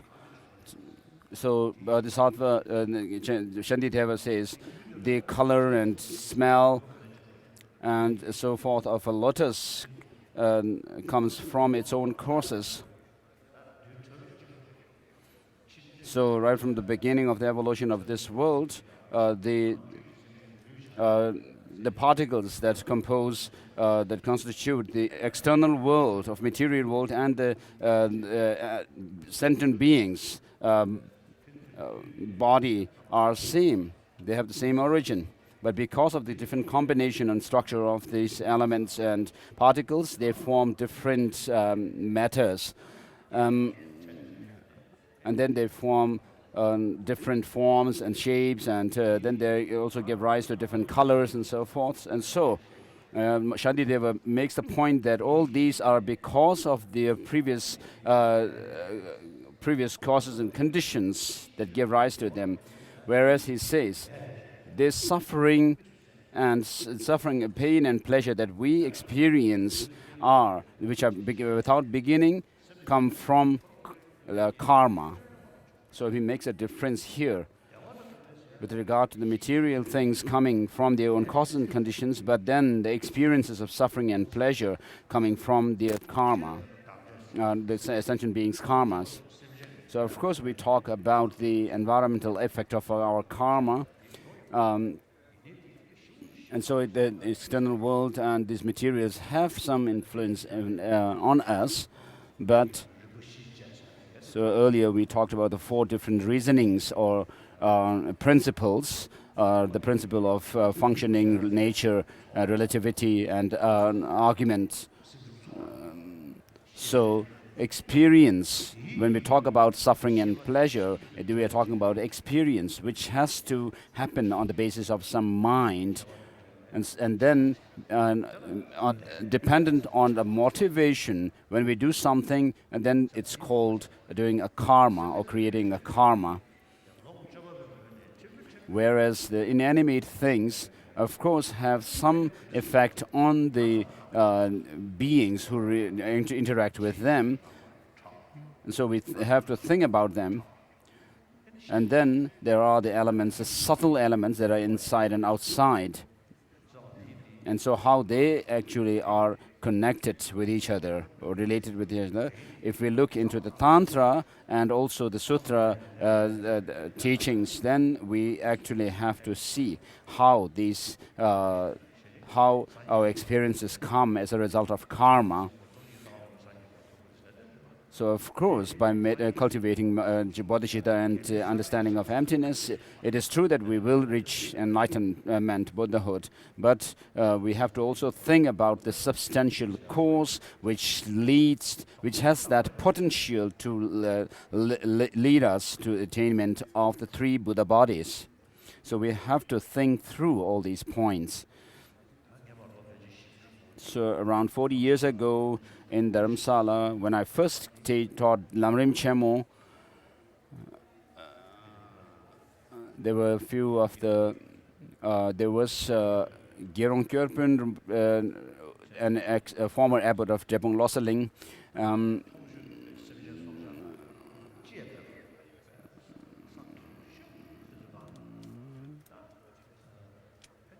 So I asked him where there is no sentient being living, but the places are covered with snow covered, and there would be some drop waters dripping from cliffs. And he said, which I asked him what kind of karma could have caused that, and he said, the process of the working of the karma is something inconceivable to us. So of course we can easily say that, but I was not satisfied with his answer. So later on, when I found these lines in Shantideva's Bodhisattvacharya Avatara about the cause and conditions giving rise to the different colors and so forth, and then karma giving rise to suffering, and I thought maybe this is how karma works. So all of us don't want suffering, but want happiness. And so achieving our goal of happiness and overcoming our suffering is dependent on the dharma, the holy dharma it says. So because it is related to our mind. And so those actions which actually give happiness to others and are positive, and those which give suffering to others are negative. And so the non-virtuous actions come from the three poisons of desire or attachment, anger, and ignorance.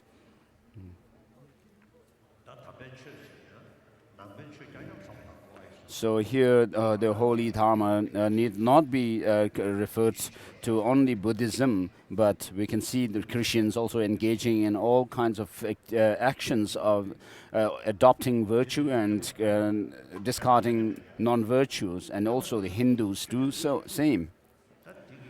So not harming others but helping them helps to create dharma or practice dharma. And so here the point is being made in relation to Buddhism. And so it's true that the practice of Dharma is related.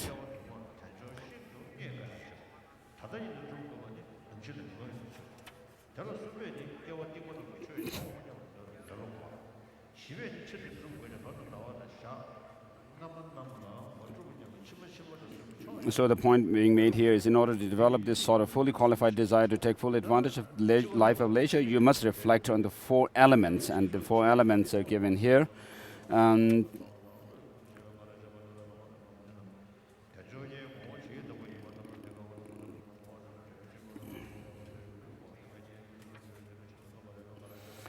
So the need to practice the teaching, because all living beings only want happiness and do not want suffering, and because achieving happiness and alleviating suffering depend only on practicing the teaching. The ability to practice, because you are endowed with the external condition, a teacher, and the internal conditions, leisure and opportunity. The need to practice in this lifetime, because if you do not practice, it will be very difficult to obtain leisure and opportunity again for many lifetimes. And the need to practice right now, because there is no certainty when you will die. Among these, the third stops the laziness of giving up, which thinks, I will practice the teaching in future lives. The fourth stops the laziness of engagement, which thinks, although I should practice in this lifetime, it is enough to practice later on and not to practice in my early years, months and days. and therefore it is acceptable to create a list of 3 qualities by subsuming these 2 into 1, practicing quickly.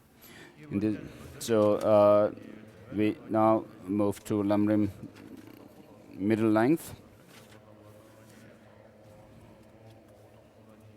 The stages of training the mind. Once you have to rely on a spiritual teacher.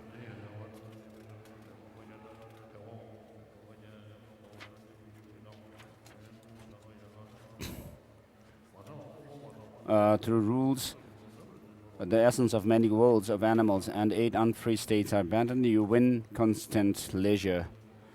Accordingly, the leisure consists in freedom from the 8 unfree states. And then for unfree states of humans and for non-human unfree states. And the former live in one region. As for the long-lived gods, the commentary on the friendly letter discusses 2 types.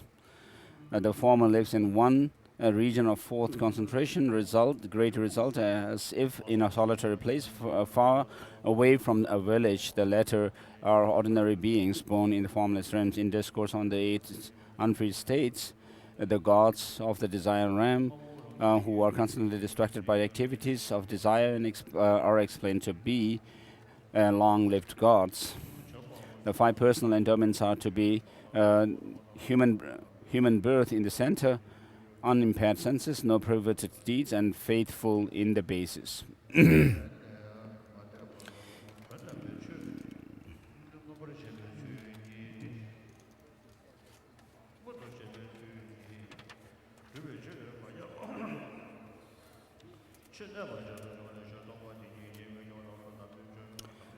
The 5 endowments conditioned by others are said to be the Buddha arriving, taught, having taught the holy Dharma, the teachings are abiding and being followed. There are hearts with loving concerns for others. And considering the great value of leisure and endowments, if no practice of the completely pure Dharma for the sake of lasting happiness comes about at all, you would be like an animal despite your birth in a higher realm, since animals also endeavor merely to attain happiness and eliminate suffering until they die.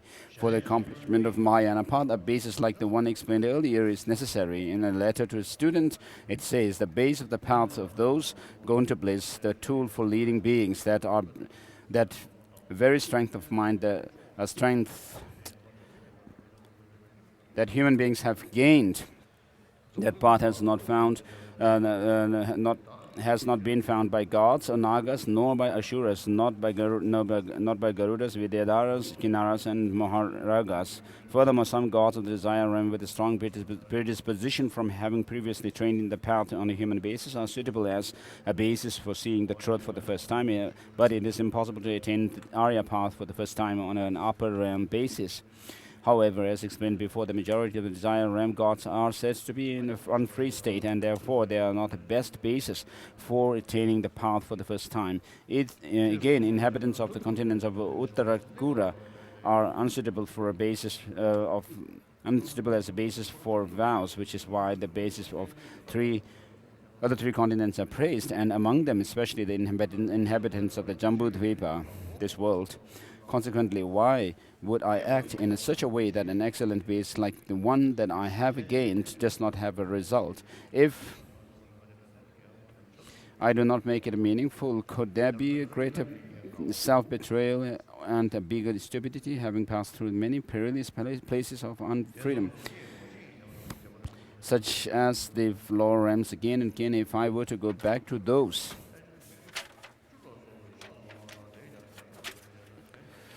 places, forsaking this one-off liberation as meaningless, it would be like turning mindless as those stupefied by a magic spell. By way of thoughts like these, you should meditate again and again.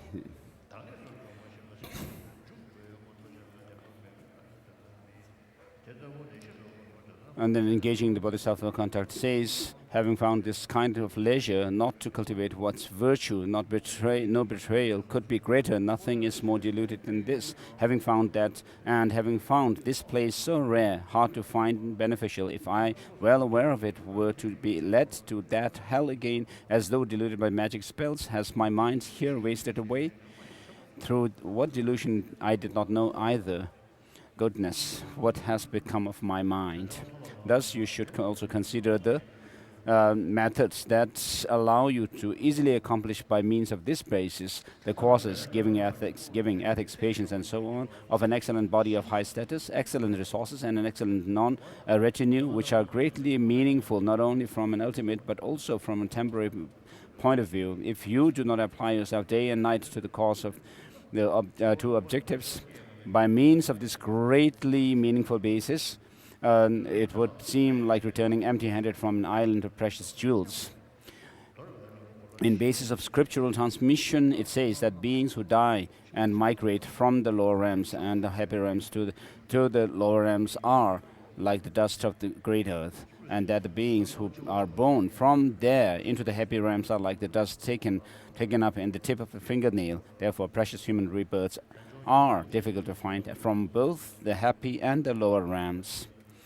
If you wonder just why they are so difficult to find, it says in 400 stanzas, for most part, people fully embrace the side that is unholy. Consequently, common beings mostly go to the lower realms.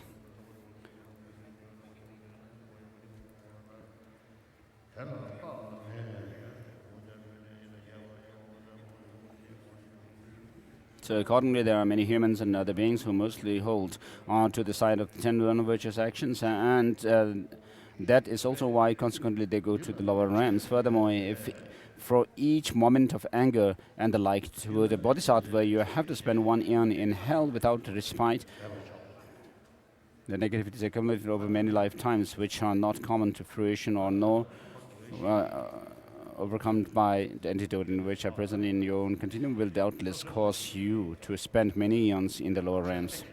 So while having met with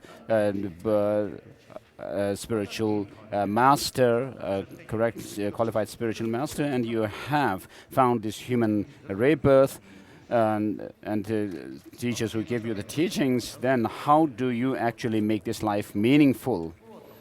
Though how to take full advantage of the life of leisure and enjoyment, which has two parts: how to develop certain knowledge of the general presentation of the path, the actual way to take full advantage of the life of leisure and opportunity. And regarding the first, the way to develop certain knowledge of general presentation of the path itself has two parts, and how all the scriptures are included within the paths of the three types of persons.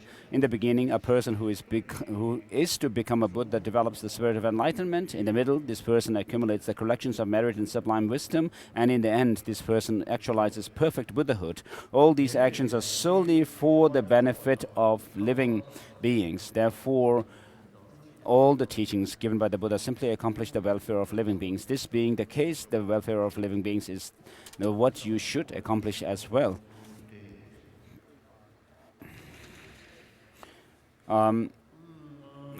This welfare is twofold: the provisional goal of high status as a human or deity, and the final goal of certain goodness, of liberation or omniscience. Between these two, many of the Buddha's statements pertain to the attainment of temporary goal of high status. All of these statements are included in the teachings for a person of genuine small capacity, or the teachings shared with such a person, because persons of small capacity do not work very much on behalf of this lifetime, but they diligently strive for the excellent high states of human or divine rebirths in future lifetimes by engaging in the cultivation of these causes. The lamp of the path to enlightenment know to be least those persons who diligently strive to attain solely the joys of cycling existence by any means for their welfare alone. There are two kinds of certain goodness: the liberation, that is mere freedom from cyclic existence, and the sublime state of omniscience. Many of the Buddha's statements pertain to the vehicle of the Pratyeka Buddha and the Charavakas. All of these statements are included in the teachings for a person of actual medium capacity, or the teachings shared with such a person, because persons of medium capacity develop disenchantment with all of the cyclic existence and then make their goal their own liberation from the cyclic existence. Then they then enter the path of the three trainings, the method for attaining liberation. And then there is quotation from the Lamb for the path of enlightenment, defining the beings with medium scope. And then the elders Lamb for the collection of deeds states. So why the students are led in stages using the training of the three types of persons?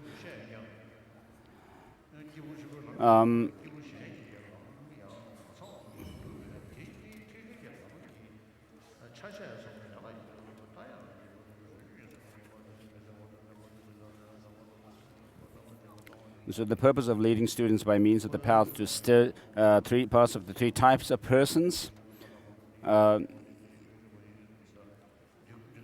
have given an explanation of the three types of persons. However, the stages of the path for the person of great capacity also includes the paths for the other two types of persons in their entirety. Thus, these two paths are parts or branches of the Mahayana path.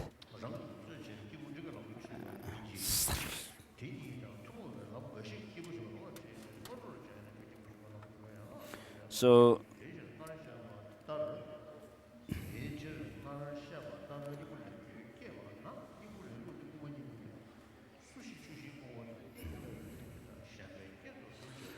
therefore, once you have developed the desire to take full advantage of this human life and leisure and opportunity explained before, you must know how to take full advantage of it. With respect to this, Bhaviveka's heart of the middle way states, these bodies are insubstantial like banana trees and bubbles. Who would not give them a substance that is like Mount Meru, but by making them conditions for helping others? These bodies are the basis of sickness, old age, and death. Those who have good character and compassion make them in each moment a basis for promoting happiness in others. This life of leisure is free of great conditions. 8 conditions of non-leisure. With the lamp of sublime teaching, make good use of this life, leisure, through the deeds of a person of great capacity. Thus enter the Mahayana with the thought, day and night I will conduct myself as a person of great capacity, making use of this body of mine, which is a home for illness, a basis for suffering of old age and the like, and which lacks an essence like a banana tree or a water bubble. From the outset, there's the question, from the outset, one should guide students through the practice of a person of great capacity. What is the use of training in the paths which are shared with the persons of small and medium capacities? Reply. Now, training in the paths that are shared with these two is prerequisite for the development of the paths of a person of great capacity. I will explain how this is so. Why one guides students through such stages. Why one guides the students through such stages explained in terms of the actual reason and the purpose. The actual reason, the entrance of to the Mahayana is solely spirit of supreme enlightenment. So if you actually have the experience of bodhicitta, then you will purify much of your negative karmas.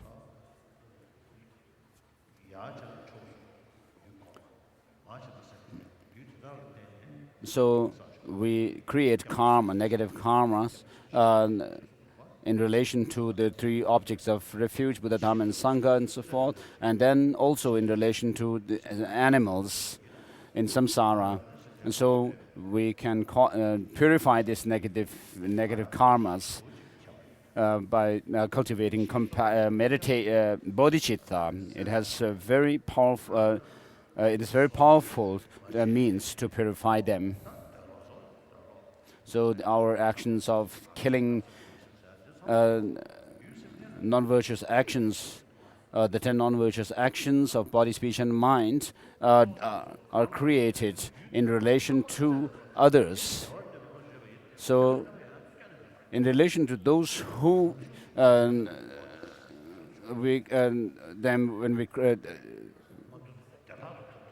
we create negative actions in relation to them, and if we actually think of develop compassion towards them, then it would be really powerful to overcome or avoid negative actions.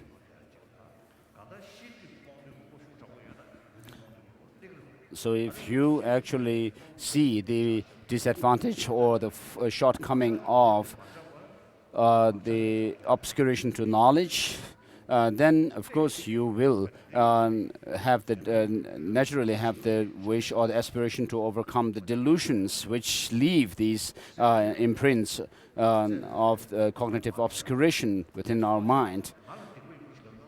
So if you say, if I kill somebody, I will be creating negative action. It is just rather thinking about yourself alone. But when you say, if I harm others, if I kill somebody, it actually harms the other person, then you are actually you're orienting your mind towards compassion towards that. And so therefore, bodhicitta has great potential to purify negativities.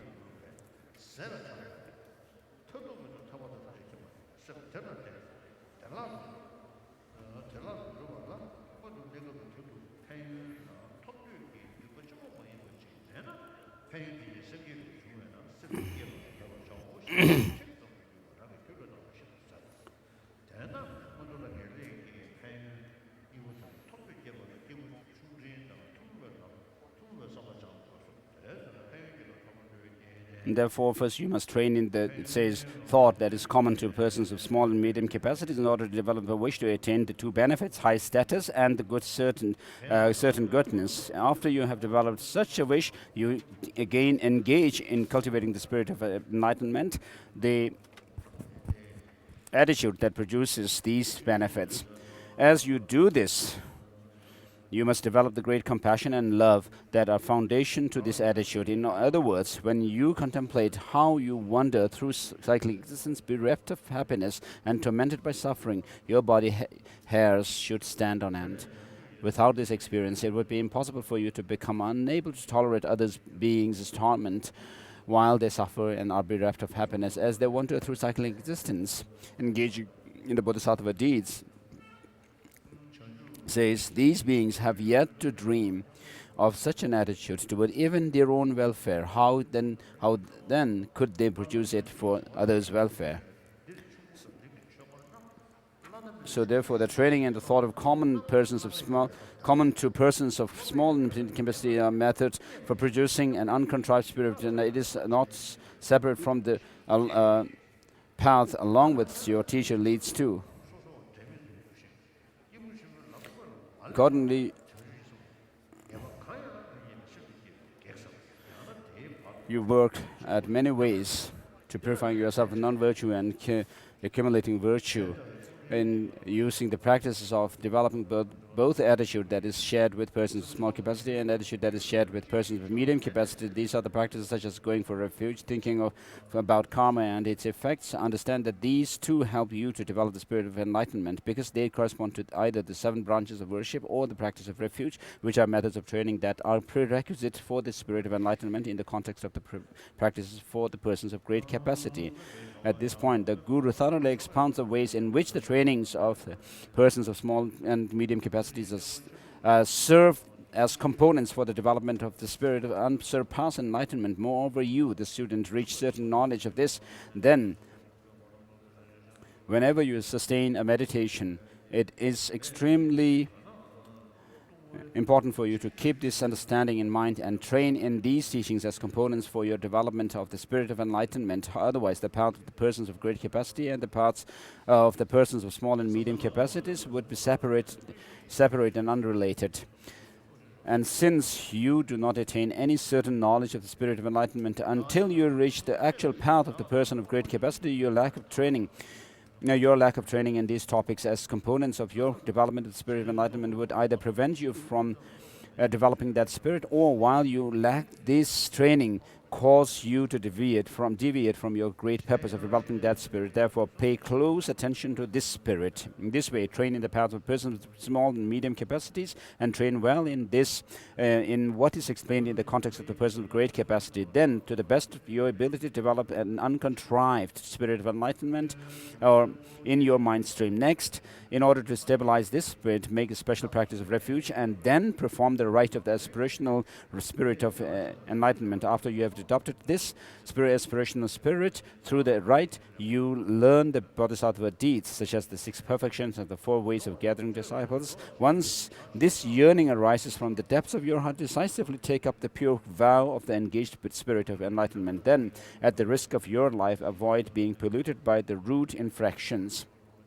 Strive not to be soiled by even small and medium contaminations or by the creation of faults. Even if you are soiled, thoroughly purify yourself by repairing the infractions, just as is taught in the scripture. Next, train broadly in the 6 perfections. In particular, train well in meditative stabilization, the heart of meditative serenity, in order to make your mind capable of being set on the virtuous object of meditation according to your wish. So we have the practice of Guru Yoga, where we visualize the Guru and the merit field, and then make offerings to them.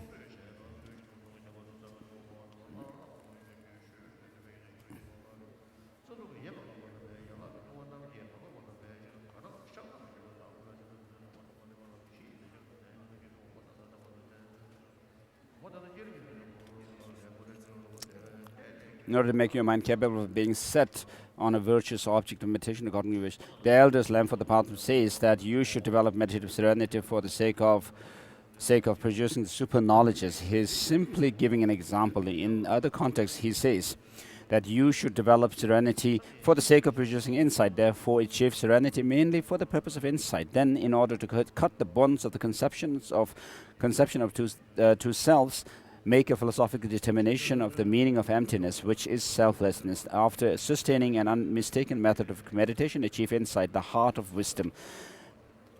Accordingly, Adisha's commentary on the difficult points of Lamb for the path states that except for the practices of serenity and insight, all the practices up to and including the training in the precepts of the vows of the engaged spirit of enlightenment constitute the training in ethical discipline.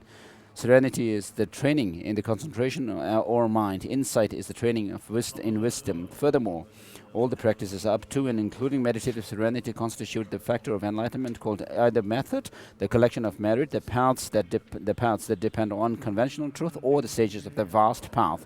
The development of the 3 kinds of special wisdom constitutes the factor of enlightenment called wisdom, the collection of wisdom, that which depends on ultimate truth. Or the stages of profound path. Therefore, be very certain about their order, the fact that they are a comprehensive list, and the fact that they do not achieve enlightenment by either method or wisdom alone. This is how the royal geese, the conqueror's children, who are on their way to the great ocean of the Buddha's qualities, spread their 2 wings and fly. One wing is conventional truth, all the factors of method, the vast. The other wing, which depends on ultimate truth, is knowing well both reality and selflessness. However, they do not take up only a single part of the path or fly like a bird with a broken wing, as Chandrakirti's commentary on the middle way says. Spreading the broad white wings of reality and conventionality, the royal geese, escorted by the flock of living beings, fly on the wings of virtue to supremacy on the far shore of a Buddha's ocean-like qualities. So, as part of the means of attaining high rebirth of bliss, the Lama Tsongkhapa goes through the practice of taking refuge and the teachings on the law of causality.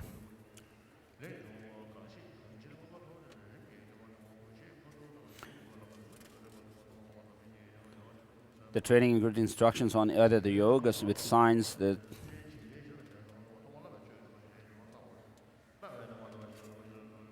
So after you have trained your mind by means of the ordinary path, you must certainly enter the mantra path, because when you do, you will quickly complete the two collections. If you cannot practice more than just the ordinary path, or do not want to do it because your inclination inherited from former lives is too weak, then just improve on these very stages of the path. It is taught in all the vehicles in general and in the mantra vehicle in particular that reliance on the teacher is very crucial.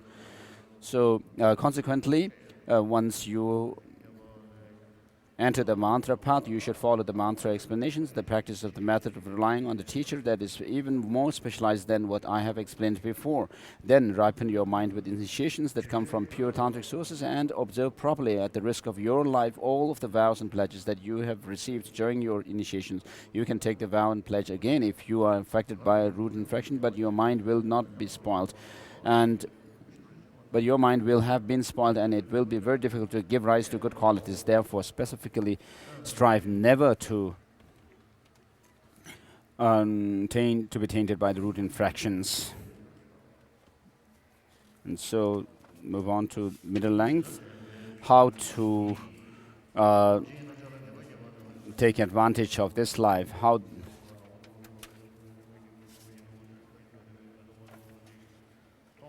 to take the essence.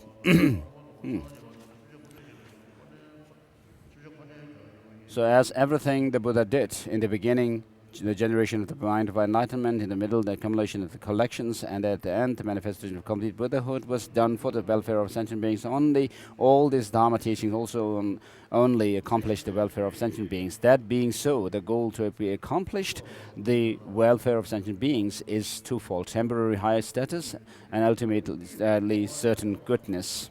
As for the undertaking of it, undertaking to attain the former, everything that has been set forth is included in the actual cycle of teachings for lesser beings, or in the cycle of teachings common to the lesser beings.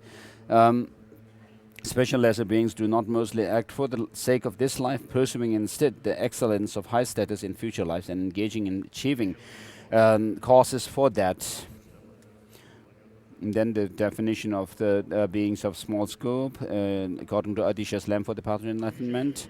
And then there are two kinds of certain goodness: liberation, that is merely release from samsara, and omniscience. It is in this regard everything that has been set forth, starting from the vehicles of hearers and solitary realizers, including in the actual cycle of teachings for the intermediate beings, or in the cycle of teachings common to the intermediate beings. Intermediate beings developed in disenchantment with existence as a whole, and having made the liberation, that is release from existence of their. So there are two means of attaining omniscience.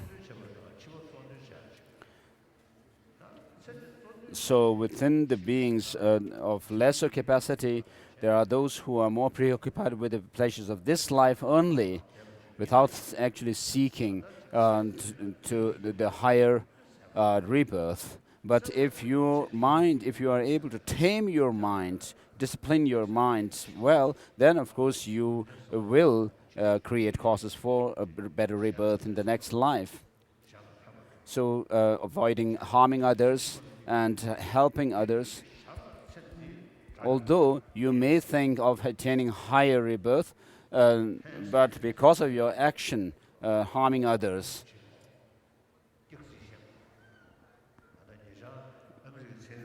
you'll be creating not create causes for higher rebirth as such. So those who tell lie, according to one article written by a scientist, American scientist, says that those who lie all the time have a greater level of stress, because they are not transparent. And so if you are transparent and don't lie, so then you will be transparent. So he's not talking about next life or talking about creating negative karma as such, but what actually happens to the person when they lie. And so to attain higher rebirths in Buddhism, the teaching on the law of causality is given.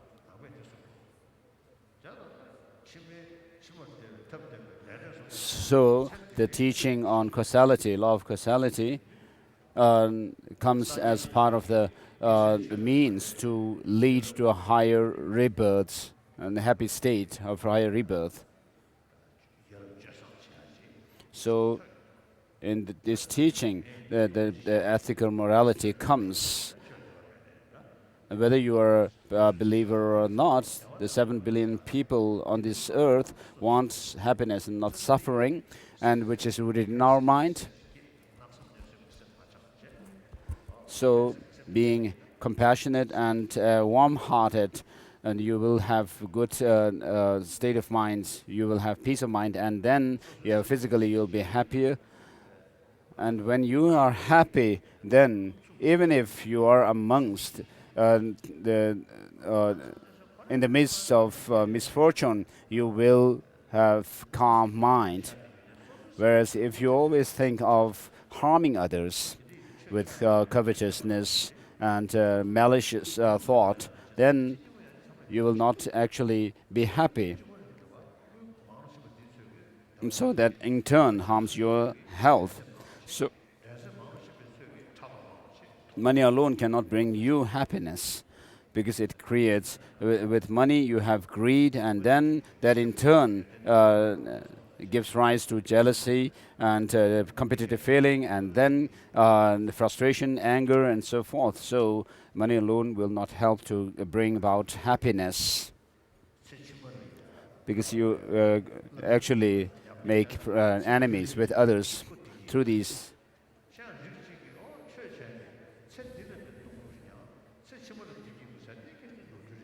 So in order to have good happiness in the next life, we should practice the Dharma. And sometimes people say that, oh, I don't care about the happiness in this life, but actually I want happiness in the future, and they actually torture themselves too much. But that's not good. And you should, of course, engage in Dharma practice and to help yourself in this life as well as in the future.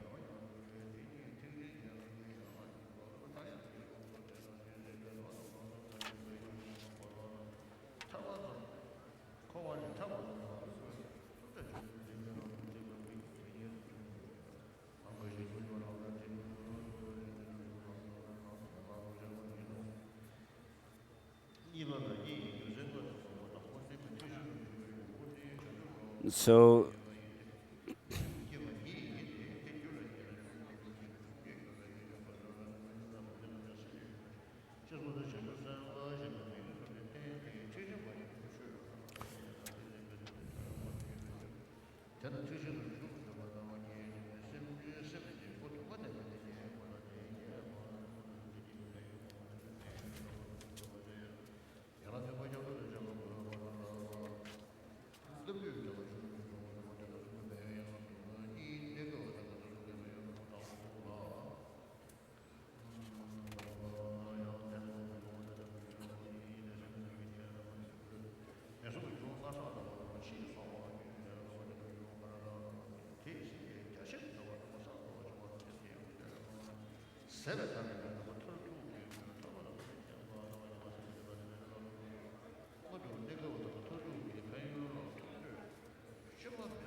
So engaging in bodhisattva deeds, and it says, in beings whom up to now such thoughts of even their for even their own sake have not occurred, not even in their dream, how could it arise for others. So it's talking about bodhicitta. For that reason, one should have thought about how, in the context of lesser beings, the of suffering, the harm of the suffering of lower beings befalls you, and how, in the context of intermediate beings, even in the rebirths of higher status, there is suffering and no peace or happiness. Meditation, in accord with your own experience on sentient beings who have become dear to you, becomes the cause for love and compassion to arise. Since the mind of enlightenment is born from love and compassion, training in the thoughts shared with lesser and intermediate beings is the means of generating the uncontrived mind of enlightenment. Efforts to purify and accumulate by many means through contemplating contemplating the taking of refuge, actions and their effects, and so forth in the context of the two paths also constitute methods for training the mental continuum. That is, they are preliminary practices for the generation of the mind of enlightenment. Since they are part of the seven-limb practice along with taking refuge, they should also be understood as methods for generating the mind of enlightenment. Here, the spiritual master indicates how the teaching cycles of lesser and intermediate beings become branches for the rising of the mind of enlightenment, and these disciples also gain certainty in this regard. Through recalling these points with each practice, you should thoroughly cherish this training. If you fail to do this, the path of great beings and the individual's paths will become disconnected. As you will not gain certainty in regard to the mind of enlightenment until you reach the actual path of great beings, this would become an obstacle to the rising of that mind, or meanwhile the deterioration of that great objective. Therefore, you should persevere in this. And this has 2 points.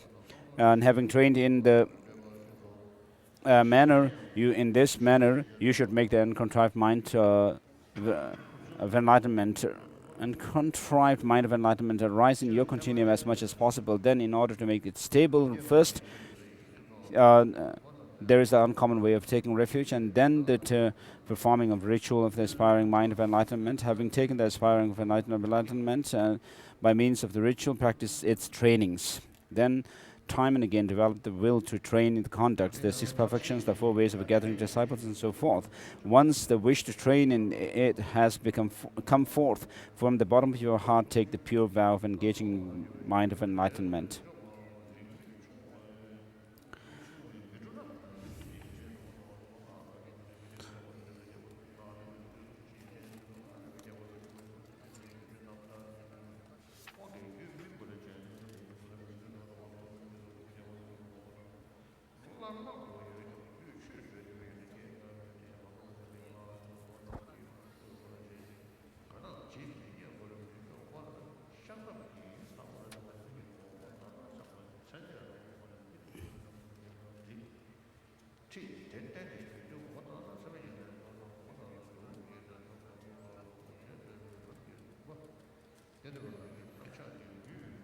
As for the engagement of the mantra, since proper reliance on spiritual teachers is generally given great emphasis in all the vehicles, and particularly in mantra, you should make it even more preeminent in this context than before.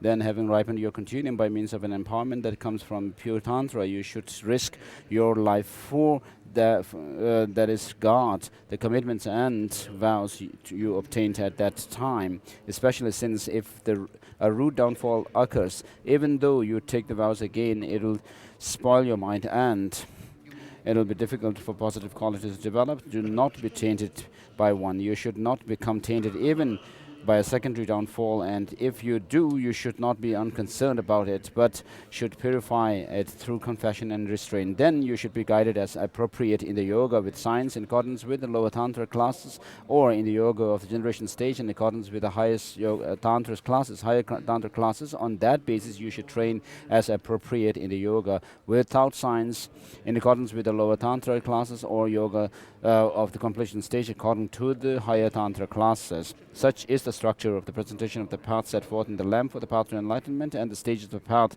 also guides students in the same way. The purpose, this has 2 points, the actual purpose, the sources. The actual purpose has 2 points. Question, sir. And question, if the teaching cycles of lesser and intermediate beings are the preparatory practice of great beings, it should indeed be all right to consider them the stages of the path to great beings. So what is the use of the phrase, the stages of the path, in common to lesser and intermediate beings? There are two great purposes. Answer, there are two great purposes of classifying and guiding the three types of beings. One, in this way, the conceit of claiming oneself to be a great being, while the mental attitude common to lesser and intermediate beings have not even arisen, is overcome. And number two, all three, the highest, intermediate, and the least mental attitudes, have great benefits. The way in which these two purposes are great is that since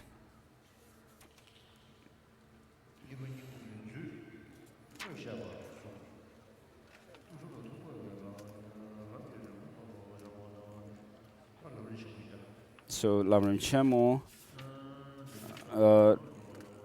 the actual way to take advantage of a life of leisure and opportunity.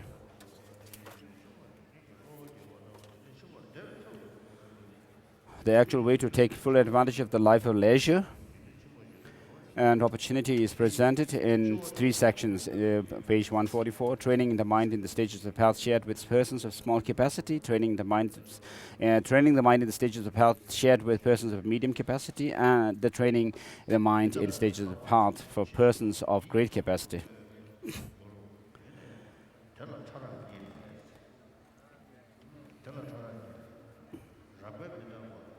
So the faults of not cultivating mindfulness of death, as previously mentioned, there are four errors that impede you taking full advantage of your life: conceiving the impure to be pure, suffering to be happiness, the impermanent to be permanent, and the selfless to have a self. Initially, it is merely the conception of the impermanent to be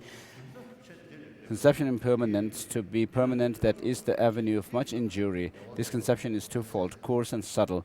Of these two, in the case of your coarse impermanence, which is your death, the avenue of injury is the very thought, I will not die.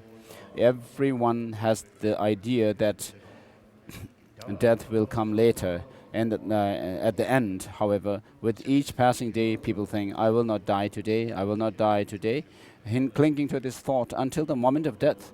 If you are obstructed by such an attitude and do not bring its remedy to mind, you will continue to think that you will remain in this life. So one is not actually being full of dharma, and the second is not being mindful purely of sincerely of dharma.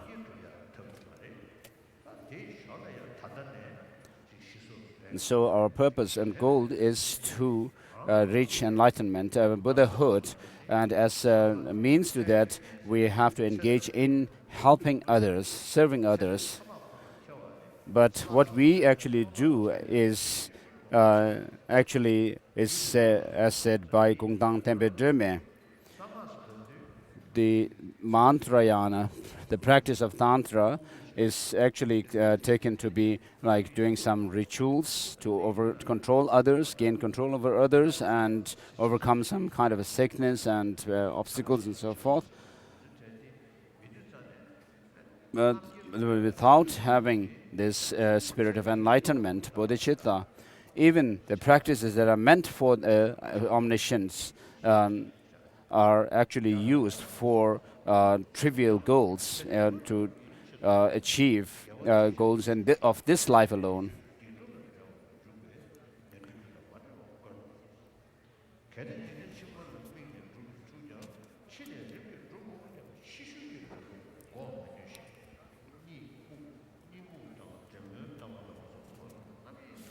So then, as long as you have this attitude, you will continue to think only of how to achieve happiness and evade suffering in this life alone, thinking, I need this and that. You will not engage in religious practice because you do not think about things of great importance, such as future life, liberation and omniscience. Although you may perchance engage in steady reflection and meditation and so forth, it will be only for the sake of this life, and whatever virtue you create will be of a mere meager strength. Moreover, since your practice will be involved with wrongdoing, sins, and infractions, it would be rare for these virtuous activities not to be mixed with causes of miserable rebirths. Even if you try to engage in practices directed towards future lives, you will not be able to prevent the laziness of procrastination, thinking, I will do it eventually. By passing time in distractions such as sleep, lethargy, senseless talk, and eating and drinking, you will not attain proper achievement, which comes through great effort. And so, because of this clinging to the permanence of life, um, so what process could be worse than that? It says in the 400 stanzas, what could be more dangerous than to sleep as though at ease while subject to the Lord of Death, ruler of the three worlds, himself without a master? So, whereas things are filthy, we see them as attractive, and then because of that, and also because of the attachment to the permanence of things, we also hold on to things having some permanence, and also have these other distorted views of seeing selfhood in where there is no self. So if you think about the certainty and inevitability of death, the time, uncertain time of death, and the, that Dharma is the only way to help yourself at the time of death. You will be actually engaging in the Dharma practices very sincerely and earnestly. Without that, you will not. Engaging in the Bodhisattva deeds also says, I will have to depart, leaving everything. But not knowing this, I committed various sins for the sake of friends and foes. So next is the benefit of cultivating mindfulness of death.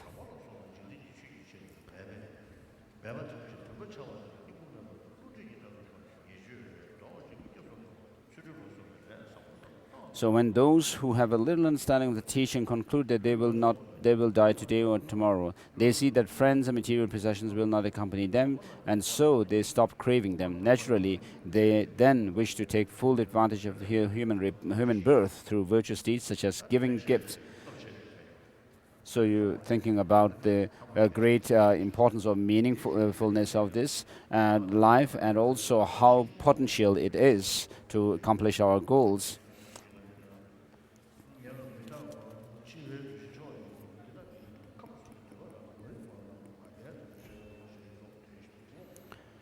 Naturally, they will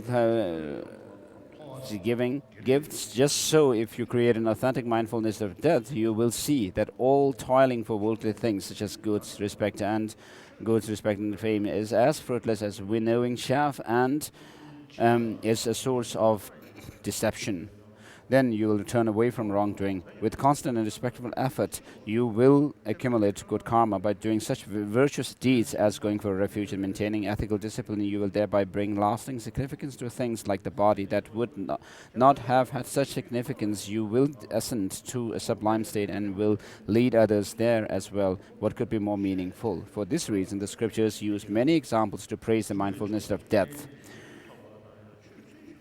The quotations from the great final Nirvana Sutra, and it says, among all reapings, the autumn harvest is supreme. Among all tracks, the track of elephants is supreme. Among all ideas, the idea of impermanence and death is supreme, because with it you eliminate all the attachment, ignorance, and pride of the three rams. Similarly, it is praised for being the hammer that instantly destroys all the frictions and wrongdoing, for being the gateway into the instantaneous achievement of all virtue and goodness, and so on. The collection of the indicative verses says, understanding that the body is like a clay vessel,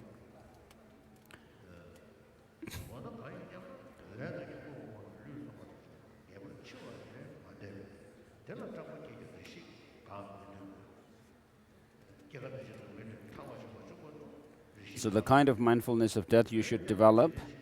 For those who have not practiced the path at all, the fear of death manifests itself as the worry that they will separate from the relatives and so forth. This even happens to animals, of course. This fear is caused by the strong attachment. Therefore, do not develop this here. What then should you develop? Certainly, nothing of your body which you have appropriated through karma and afflictions shall survive death. This may frighten you, yet from the time, for the time being, you cannot stop it. However, you should fear death as if you have not secured your welfare in future lives by putting an end to the causes of the miserable realms and establishing the causes of high status and certain goodness. If you consider your fear about this, it is within your power not to be frightened at the moment of death, because there are things you can do to secure your future welfare. If you do not act on these things, you will be tormented by regret at the time of death. In general, fearing that you will not be liberated from cyclic existence, and in particular fearing that you will fall into the miserable realms. And next is how to cultivate mindfulness of death. Cultivate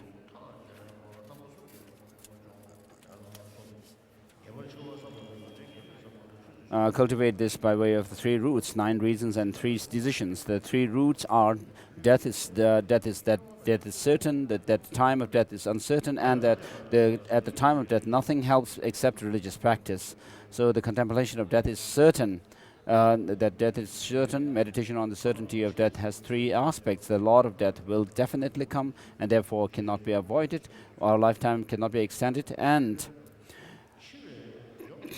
constantly diminishes. And while you are alive, there is little time for religious practice, and the contemplation that the Lord of death will definitely come and therefore cannot be avoided, no matter what kind of body you assume at birth, death comes. The collection of indicative verses says, if all the Buddhas and the Apitaka Buddhas, Shravakas, disciples left their bodies, what can be said about ordinary beings? No matter where you stay, death comes. The same text says, somewhere to live that is unharmed by death, such a place does not exist. It does not exist in space, nor in the sea, nor if you stay in the midst of mountains. Death's destruction of living beings is no different at any point in the past or future. The same text says, the wise know that all who have come and will come perish, leave this body, and go to the next life. Therefore, be sure to engage in pure behavior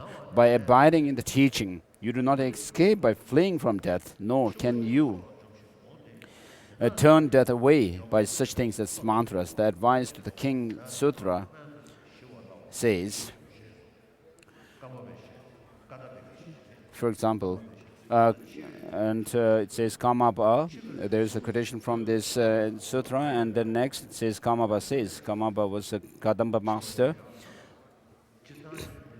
So we have to think about the impermanence of death, about death over and over again. These days when people have some cancer, they even avoid mentioning the name cancer. And so death is something they don't want to talk about. So death will come inevitably.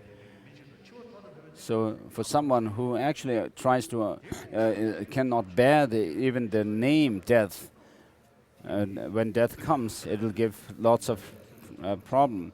But instead, if you think about death, inevitability of death, and these reasons that are given here, you should think that it's something natural that will come to you because of having taken birth. So you'll feel that it's quite logical that you will die because you have taken birth. And then you also should think of the uncertain time of death. And then when death comes, you should try to use your understanding and your meditation on meditation of taking the 3 states of birth, death, intermediate state, and rebirth into the path, with which you have familiarized your mind with while you're alive. And so when death comes, you should not feel anxious. And the best is to actually take this state of death into the path. But even if you may not be able to do that, you should still feel when death comes that it is something that you are very familiar. A friendly friend has come, something like that kind of attitude should develop in you. So Kamava says, now we should be frightened by death. At the time of death, we should be fearless, but we are the opposite. We are not afraid now, and at the moment of death, we dig our fingernails into our chest. So the next contemplation that our lifetime cannot be extended and constantly diminish. The descent in the Womb Sutra, entering the Womb Sutra says, currently, if we protect our bodies well in order to live comfortably, we will live at longest 100 years or a little more. Thus, the maximum is no more than this. Even though it may be possible to live long, the time until death passes very quickly. A year is consumed with the passage of months, months with passage of days, days with passage of day and night, also with such periods of time as morning, etc. Thus, few of us reach the expected lifespan of 100. So there is no addition. We cannot add number of years to our lifespan, but there is constant factors. There are constant factors which actually diminish our lifespan. So some animals like tortoise live few hundreds of years because of their body composition. But for us humans, we know that we cannot live very long, over 100 years. So since we came into exile, we Tibetans came into exile, it's 50 plus years have passed by. And those who came into exile as refugees in the beginning in India, now they have their children and grandchildren. So past seems to have gone, but then the future seems very long, far away from us. But that's not the case. So as said here, years pass by, are consumed by passage of months, and months by days, days by night, day, night, and so forth. So what is the use of actually worrying about death? Because it will come.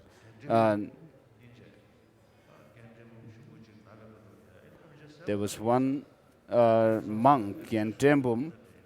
When he was sick, he actually told me that he told his doctors to tell him whether if he has cancer, that he has cancer, because I have no, I won't feel sad or worry about this.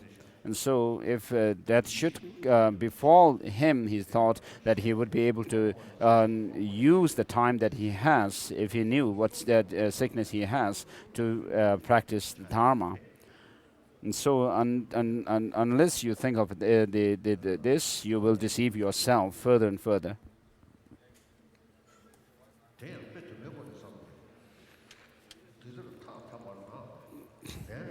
So contemplate this with many examples. When weaving cloth, weavers use no more than one piece of thread on each pass, yet they quickly finish weaving the cloth. When animals such as sheep are led to slaughter, they move closer to death with every step they take. The water carried by the current of a strong river or water in the waterfall or on a steep mountain quickly disappears.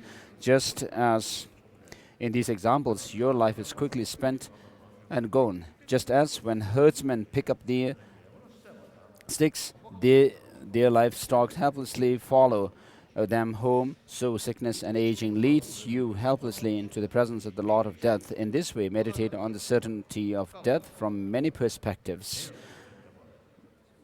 And then there's quotation from the collection of indicative verses. For example, just as when weaving a cloth, you reach the end by weaving individual courses, so too is human life. For example, just as those who are to be killed come closer to the killing place with every step they take, so too is human life.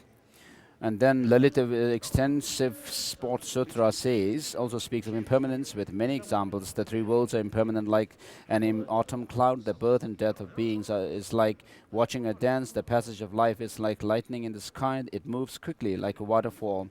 Thus, one's inward reflection yields some sense of certainty about impermanence. Contemplate it by applying your understanding of it to many things.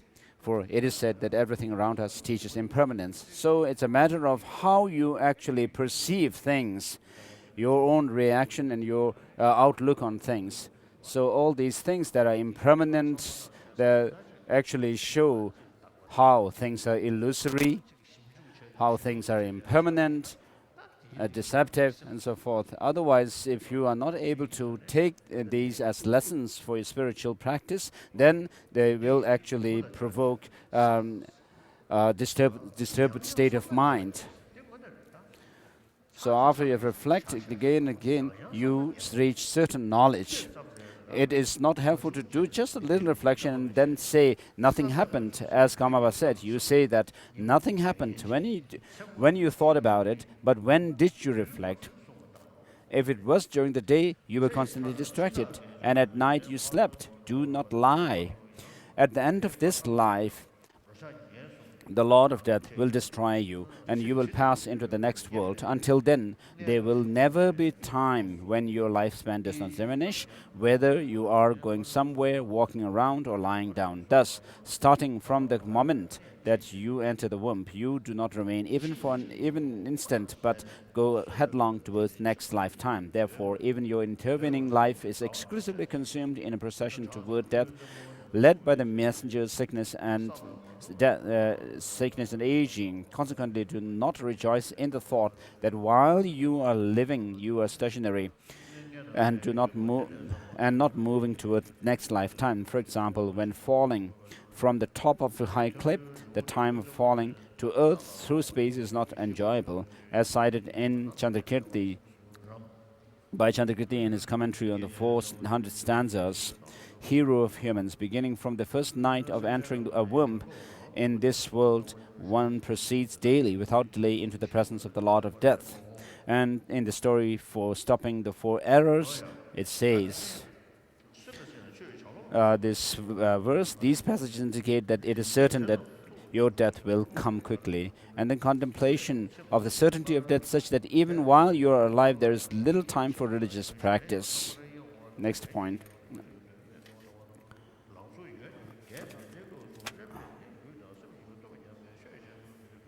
Even when you could, so please read on.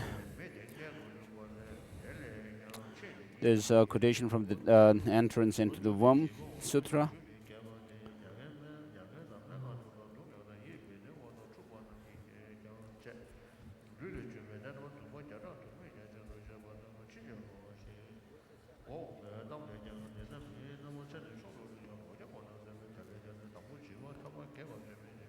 And the story for stopping the four errors says, in this time of 100-year lifespan, even the longest of human lives is finished in only 100 years. Of that, the beginning and end are made useless by youth and old age. Things like sleep, sickness, and sickness destroy all hope for practice, leaving no time for it. How much remains to the lifespan of a being born among humans who live in happiness? Furthermore, Chegawa said that if you subtract from 60 years the time you lose to food and clothing, sleep, sickness, not more than 5 years are left to devote to the teachings. This being the case, the wonders of this life will be mere memories at the time of death, like waking up and remembering the pleasurable experiences in a single dream. Think, if the enemy, death, is surely approaching and cannot be stopped, why should I delight in the delusions of this life? Then decide that you must practice the teaching and make many heartfelt pledges to do so. And the garland of birth stories, the Jatakamala says, alas, afflicted and worldly persons, I do not like the unstable things and so forth. And then next is, so you should reflect in this way. And next is contemplation that time of death is uncertain. It is certain that death will come some time between today and 100 years from now. It is uncertain on which day within that period death will come. Therefore, for instance, you cannot determine whether or not you will die today. However, you must assume that you will die and should think, I will die today. For if you assume that you will not die and think, I will not die today, or I will probably will not die today, you will continually make preparations to stay in this life and will not prepare for your life, next life. Meanwhile, you will be seized by the Lord of Death. You will then die in sorrow.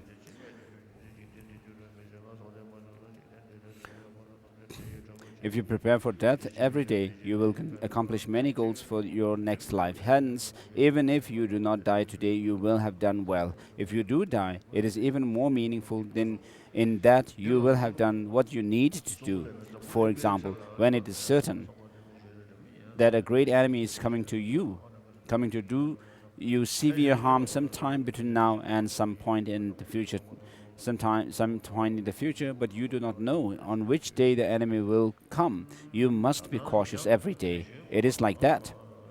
If you think every day I will die, or at least I will probably die today, I will die today, or at least I will probably die today, you will act for the benefit of whatever next life you will go to, and you will not make preparations to remain in this life. If you do not have this thought, you will see yourself as staying in this life, and you will make provisions for this life rather than act for the benefit of your next life. For example, when you plan to stay someplace for a long time, you make preparations for going elsewhere. Preparations to stay there. If you think that you are not going to stay there, but you are going elsewhere, you make preparations for leaving. Hence, every day you must develop an awareness of the imminence of your death in the following way. The contemplation that lifespan is in this world of Jambudvipa is uncertain.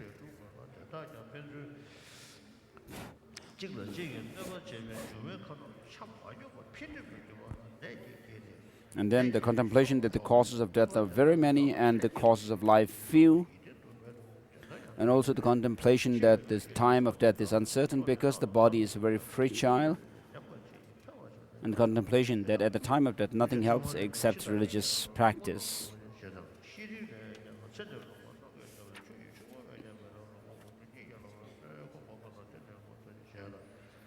So in general, lifespan on the Uttarakuru continent is definite. Even though on the other continents besides Uttarakuru and Jambudvipa there is no certainty as to whether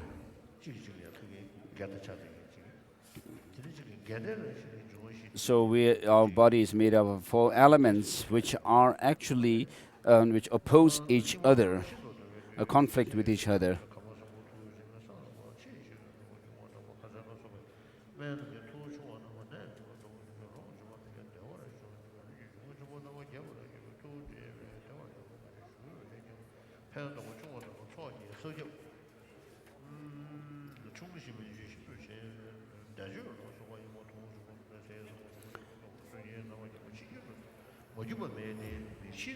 There is no certainty that as to whether one will be able to contemplate one's own lifespan. For the most part, there is a definite lifespan. The lifespan on Jambudvipa is very indefinite, ranging from the initial lifespan that is very vast beyond measure to an eventual maximum length of 10 years of age. Further, you can see that there is no certainty as to whether death will occur in youth, or in old age, or in between. In the same vein, the treasury of knowledge says, here the lifespan is uncertain.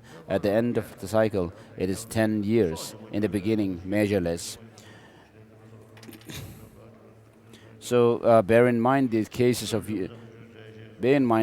you have seen or heard concerning the gurus and friends who reached the end of their lifespan but died without fulfilling their intentions, suddenly dying because of external and internal causes. Be aware of death, thinking over and over, I too am subject to such a death. Then the contemplation that the causes of death are very many and the causes of life few.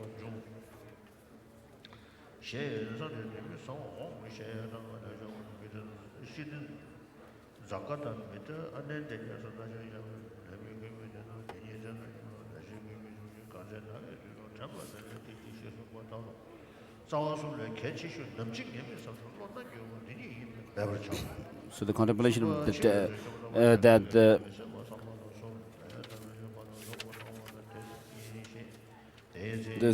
the contemplation of uncertainty of death is the most important of the three routes. This is the very thing that will redirect your mind, so work hard at it. Page 158.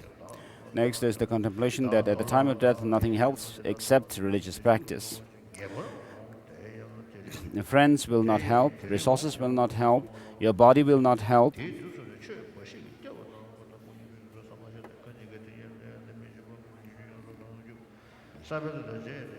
So consequently think, it will certainly come to pass that all the wonders of this world will leave me behind. I will leave them behind as well and go to some other world. In fact, this will happen today. Contemplate how, at the time of death, only religious practice will serve as a refuge, a protection, a defense. The letter to Kanishka says, when the past karma had caused this life is spent, and you are connected with new karma and led by the Lord of Death, everyone turns back, except for your virtue and sin. And nothing will follow you. Know this and act well.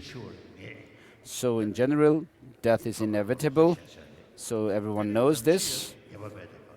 And death is uncertain, the time of death is uncertain.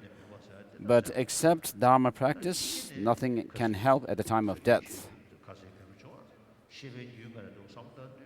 So when you think about the continuity of the mind,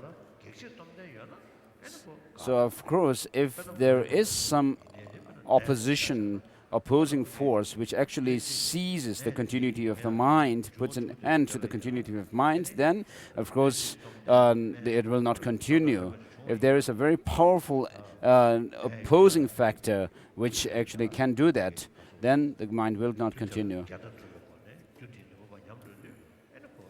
It's like actually making a seed of a grain,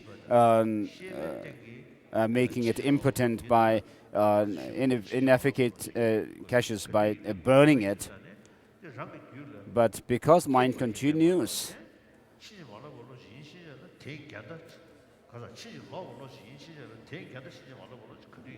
so at the time of death it will continue, and therefore when we have distorted state of mind, there's always an antidote that counters it. So but the mere luminous cognitive nature of the mind has nothing that can oppose it and put an end to it. So of course the coarse level of mind, like the sensory perceptions, will cease. But the subtle mind, for example, in the case of people who are clinically dead, for example, the previous Ganden Rinpoche, we actually did some check on his body when he was clinically dead, but and through the experiment, one scientist actually checked it, and he actually told me that there was something that had happened during the time when he was in Tugdam, and then there's also one incident that happened in New Zealand with one Lama who died in a hospital. And so, even after brain death, there is some phenomena that is not explained by science yet. But in Tantra, there's nothing else but we can actually, this can be explained except through what is said in Tantra. So when it comes to the subtle, clear light or luminous cognitive mind, then we actually have to think about that subtle mind that continues. And then we have people who remember their past lives. And past and future lives cannot be explained except on the basis of consciousness, continuity of consciousness. So if there is no past and future lives, then we would have to actually explain everything. Perhaps finally, ultimately, we would have to say things come by chance and not and they come without causes and conditions. So this is quite complicated. And so, on the basis of the continuity of the mind, we can say there's no beginning of sentient beings. There's no beginning to the mind and sentient beings. So this body we have now, which is related to this life, and our relatives, our possessions are related to this life. And so these things that are related to this body, all these resources that we have, the excellent resources, cannot be of help to us at the time of death. What can actually help us at the time of death is influence us are the bad and the good karmas that follow us. So at the time of death, when we are actually going through the process of dying, our positive states of mind can actually be triggered.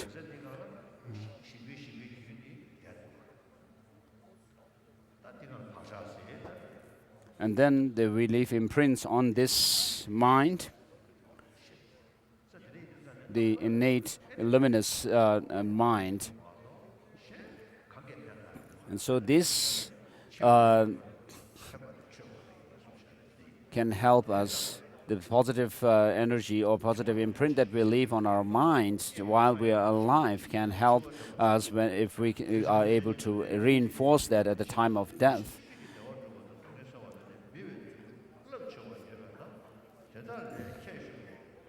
So we have to make a difference between us humans and animals. So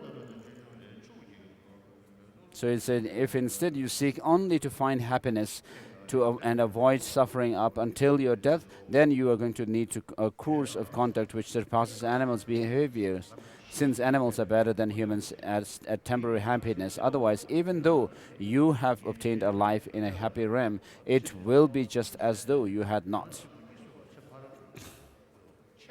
And Bodhava says, for me, appearance and exclusion refers to my own meditation on impermanence.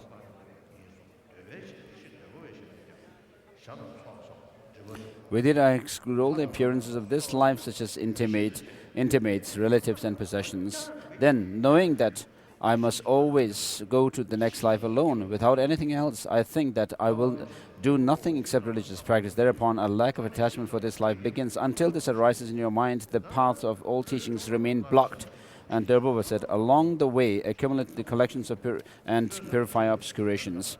Make supplications to the deity and the gurus, contemplate earnestly and with perseverance. If you do this, though you may think that knowledge will not arise in even 100 years, it will arise anyway, because nothing composite remains as it is.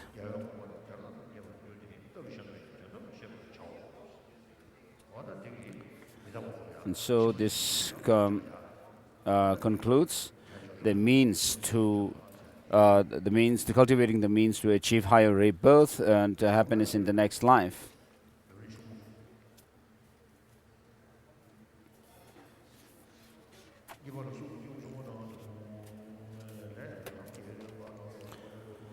The stage of the path common to lesser beings.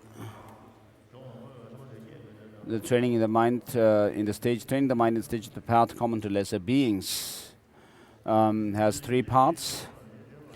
The actual training in the attitude of lesser beings, within which there is a developing mental attitude of interest in future worlds, and death impermanence, explanation of how to be mindful of death, that one will not stay in this world for long, being mindful of death, contemplating that one will not stay in this world for long. This has four parts: the disadvantage of not cultivating mindfulness of death, the advantage of cultivating the mindfulness of death, what kind of mind that is mindful of death is generated. How to cultivate the mindfulness of death. The disadvantage of not cultivating the, mindfulness of death and has 5 points, demonstrating that the mind's bias towards the idea that one is not going to die is the gateway to harm, and how this prevents us from even taking an interest in future lives, and how this results in meaningful endeavors also having little power, and how this results in long-term goals also being postponed, how holding the permanence induces attachment, aversion, and so forth, and how they induce faulty behavior. The disadvantage of cultivating mindfulness of death, the advantages of cultivating of death, mindfulness of death, the great value of being mindful of death. Once a genuine awareness of mindful of death has developed, for instance, if you are convinced you will die tomorrow and have just little understanding of the Dharma, you will see that henceforth you will be without the company of relatives and friends, and you will stop craving for them. In the majority of people, the wish to take the essence of this life by means of giving things away and the like will naturally arise. In that way, seeing that all efforts for the sake of the worldly goals, such as fame and gain, are futile, you will turn away from faulty behavior, accumulate the good karma of taking refuge, ethics, and the like. What could be more meaningful than ascending to sublime states oneself by those means and guiding the migrating beings there too? That is why being mindful of death is also praised with many analogies. In the great final Nirvana Sutra, it says, the same quotation as in Lamrim. Similarly, the mindfulness of death is praised, among other things, as hammer that instantly destroys all mental afflictions and all faulty behaviors, and as a gateway to the simultaneous accomplishment of all that is virtuous and excellent. Mindfulness of death is the door to all excellence. In brief, the time for achieving the goal of beings is only this time that we have gained the special basis. We mostly remain in the lower realms, and even if we make it to the happy realms just once, they are predominantly places of unfreedom, so that we do not find an opportunity to accomplish the Dharma. If we gain a basis suited to accomplish the Dharma and still do not accomplish it properly, it is due to the thought, I'm not going to die today, yet. Therefore, the mind that holds to the position of not dying is the door of all manner of degeneration, whereas mindfulness of death is a door to all excellence. And therefore you should not think this is the practice for those who do not have other profound Dharma to meditate on. And although it is something to meditate on, it should be meditated on a bit in the beginning, but it is not able to be practiced continuously. Rather, you should meditate on it until you gain certainty from the bottom of your heart that it is necessary in the beginning, in the middle, and at the end. What kind of mind that is mindful of death is generated? The fear born from worries about separation from relatives and the like is the kind of fear of death, of those who are not trained in the path. So here, this is not what is to be generated. Well then, what kind of fear is to be generated? All bodies taken under the power of karma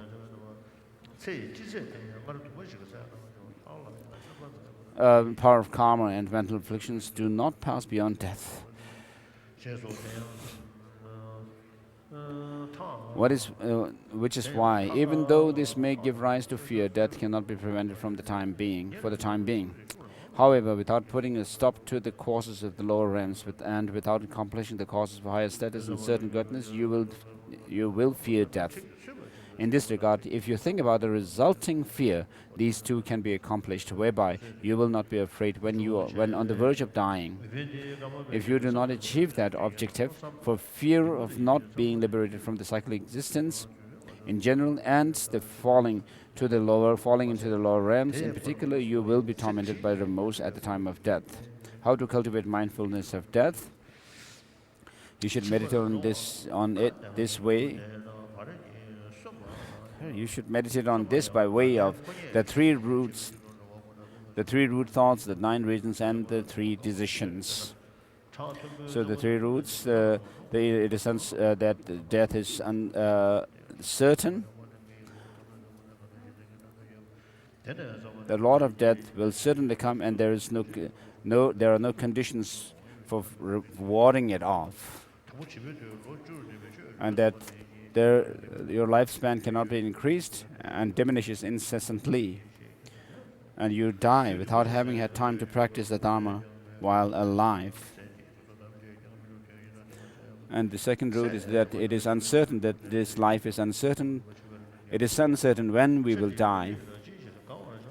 And then the contemplation that there is no certainty with regard to the lifespan of Jivan people, which is why the time of death is uncertain, and the contemplation that there are many conditions that lead to death and few conditions that promote life, and that the contemplation that the body is extremely vulnerable and the time of death is therefore uncertain.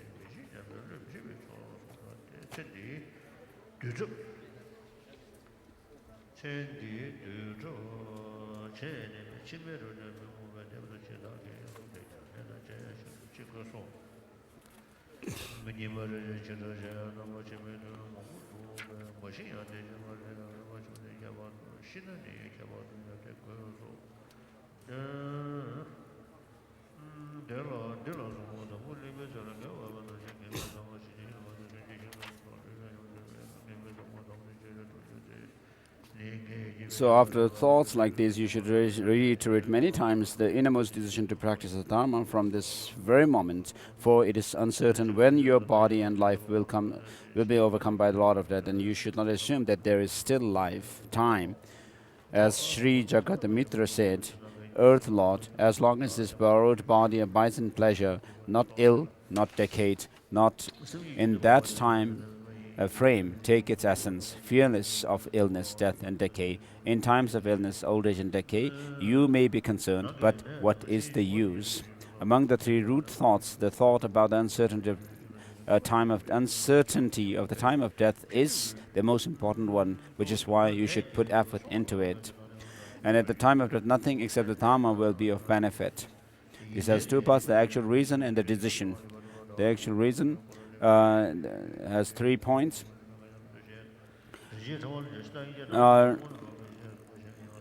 Thus, when you see that you have to go to another world, even if at the time you are surrounded by loving and very distressed friends or relatives, you cannot take even one of them along. Whatever heaps of attractive riches you have obtained, you cannot take along even a small particle of them. If you have to give up even the flesh and bones you were born with, what need is there to talk about anything else? And the decision to practice nothing but the Dharma has 3 points. The actual decision, then think, at that time it will be certain. It will certainly come to pass that all the excellences of this life leave me, just as I leave them, and I will proceed to another world. This will happen today. You should take the decision many times to practice the Dharma without submitting to conditions of the body, friends, possessions, and so forth. The need to try hard, since it is the foundation of the path. Although this arises only with difficulty, you should try hard, since it is the foundation of the path. In the words of Podawa, by elimination of appearances consists in this. My elimination of appearances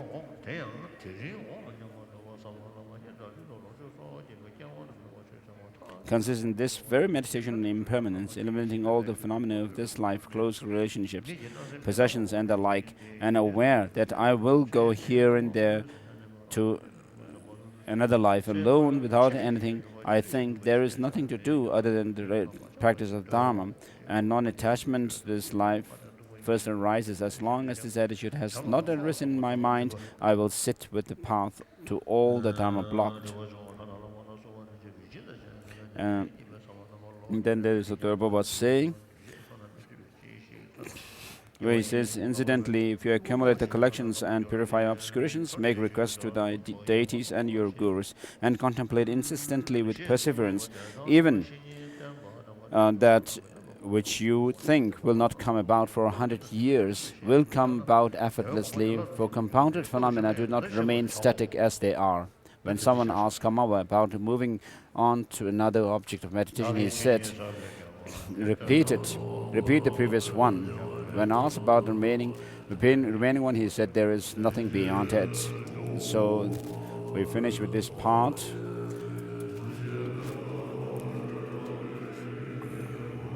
In this way, you will also understand it in other contexts.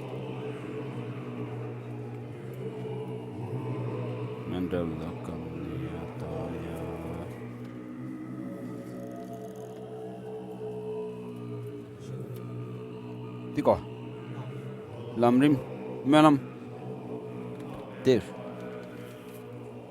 Namdren Gewe Womborota.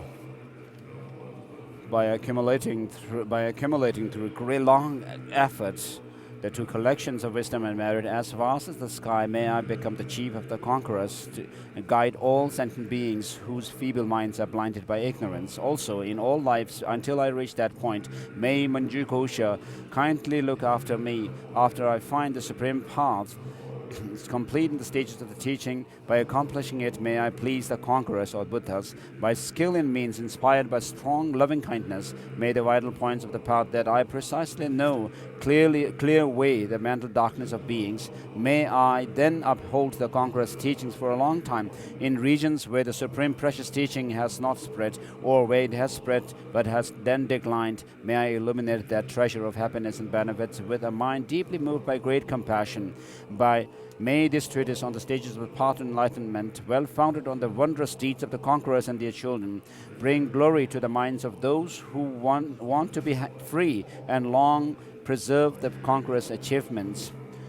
As for all who provide conditions that support integration of the good path and clear away the conditions that inhibit that integration, whether they are humans or not, may they never be separated in all their lifetimes from the pure or authentic path praised by the conquerors. When I strive to properly achieve the supreme vehicle through the 10 deeds of the teaching, may I become accompanied always by those who have power, and may an ocean of good fortune pervade all directions.